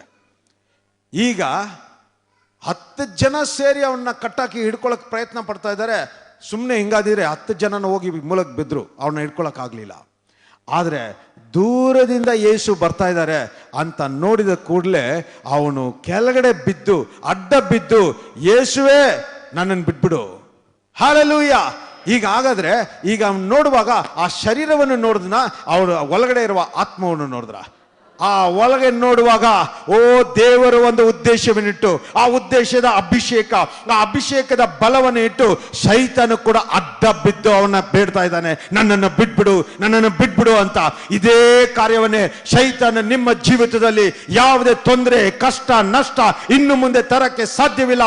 ಯಾಕಂತ ಹೇಳಿದ್ರೆ ದೇವರು ನಿಮಗೆ ಅಂತ ಒಂದು ಉದ್ದೇಶವನ್ನಿಟ್ಟು ನಿಮ್ಮನ್ನು ಅಭಿಷೇಕ ಮಾಡಿ, ಆ ಅಭಿಷೇಕದ ಬಲ, ಆ ಅಭಿಷೇಕದ ಸಾಮರ್ಥ್ಯ, ಆ ಅಭಿಷೇಕದ ಶಕ್ತಿಯಿಂದ ನಿಮ್ಮನ್ನು ತುಂಬಿಸಿ, ಈಗ ಎಂತ ಶತ್ರು, ಎಂತ ಶೈತಾನ, ಎಂತ ದುಷ್ಟ ಶಕ್ತಿಗಳು, ಎಂತ ಅಂಧಕಾರ ಕಿರಿಗಳು ನಿಮ್ಮನ್ನು ನೋಡುವಾಗ ಅದು ನಿಮ್ಮಲ್ಲಿರುವ ಯೇಸುವನ್ನು ನೋಡ್ತಾ ಇದೆ, ಆ ನಿಮ್ಮಲ್ಲಿರುವ ಅಭಿಷೇಕವನ್ನು ನೋಡ್ತಾ ಇದೆ, ಆ ಅಭಿಷೇಕದ ಬಲವನ್ನು ನೋಡಿ ಓಡಿ ಹೋಗ್ತಾ ಇದೆ. ಅದು ನಿಮಗೆ ಅಡ್ಡ ಬಿದ್ದು ಇನ್ನೊಂದಿನ ನಿನ್ ಕಡೆ ಬರೋದಿಲ್ಲ. ಈಗ ಪ್ರಾಫಿಟಿಗಾಗಿ ಡಿಕ್ಲೇರ್ ಮಾಡ್ತಾ ಇದ್ದೀನಿ, ಈ ದಿನ ನೀವು ವಾಪಸ್ ಹೋಗುವಾಗ ನೀವು ಬಂದ ಹಾಗೆ ವಾಪಸ್ ಹೋಗೋದಿಲ್ಲ. ನೀವು ಯಾವ ಚಿಂತೆಯಿಂದ ಬಂದ್ರೋ ಆ ಚಿಂತೆಯಿಂದ ವಾಪಸ್ ಹೋಗೋದಿಲ್ಲ, ಯಾವ ದುಃಖದಿಂದ ಬಂದ್ರೋ ಅದೇ ರೀತಿ ವಾಪಸ್ ಹೋಗೋದಿಲ್ಲ. ಯಾಕಂತ ಹೇಳಿದ್ರೆ ಬರುವಾಗ ಯಾರಂತ ಗೊತ್ತಿರಲಿಲ್ಲ, ಈಗ ಹೋಗುವಾಗ ನೀವಲ್ಲ, ಕ್ರಿಸ್ತು ನಿಮ್ಮ ಜೊತೆ, ಕ್ರಿಸ್ತು ಅಲ್ಲಿ ಇದ್ದು ಅವರ ಅಭಿಷೇಕದಿಂದ ತುಂಬಿ, ಆ ಅಭಿಷೇಕದ ಶಕ್ತಿ, ಆ ಅಭಿಷೇಕದ ಸಾಮರ್ಥ್ಯ, ಆ ಅಭಿಷೇಕದ ಬಲದಿಂದ ತುಂಬಿ ನೀವು ಹೋಗ್ತಾ ಇರೋದ್ರಿಂದ ನಿಮ್ಮ ಜೀವಿತದಲ್ಲಿ ಇಂದಿನಿಂದ ದೇವರ ಮಹಿಮೆ, ಪರಲೋಕ ಮಂಡಲದಲ್ಲಿ ಆ ಮಿತಿ ಇಲ್ಲದೆ ಇರುವ ಆಶೀರ್ವಾದ, ಮಿತಿ ಇಲ್ಲದೆ ಇರುವ ಐಶ್ವರ್ಯ, ಮಿತಿ ಇಲ್ಲದೆ ಇರುವ ಆರೋಗ್ಯ, ಮಿತಿ ಇಲ್ಲದೆ ಇರುವ ಸಮಾಧಾನ ನಿಮ್ಮಲ್ಲಿ ಪ್ರಕಟವಾಗ್ತಾ ಇರೋದ್ರಿಂದ ಇಂದಿನಿಂದ ನೀವು ದೇವರ ಮಹಿಮೆ ಆದ ಕಾರ್ಯಗಳೇ ನೀವು ಅನುಭವಿಸುವುದಂತ ಯೇಸುವಿನ ನಾಮದಲ್ಲಿ ಡಿಕ್ಲೇರ್ ಮಾಡ್ತಾ ಇದ್ದೇನೆ. Receive it in the mighty name of Jesus, in Jesus precious name I pray. Amen, amen, amen. ಎಲ್ಲರೂ ಜೋರ ಕರಗಳ ಚಪ್ಪಲಿ ತಟ್ಟೋಣ.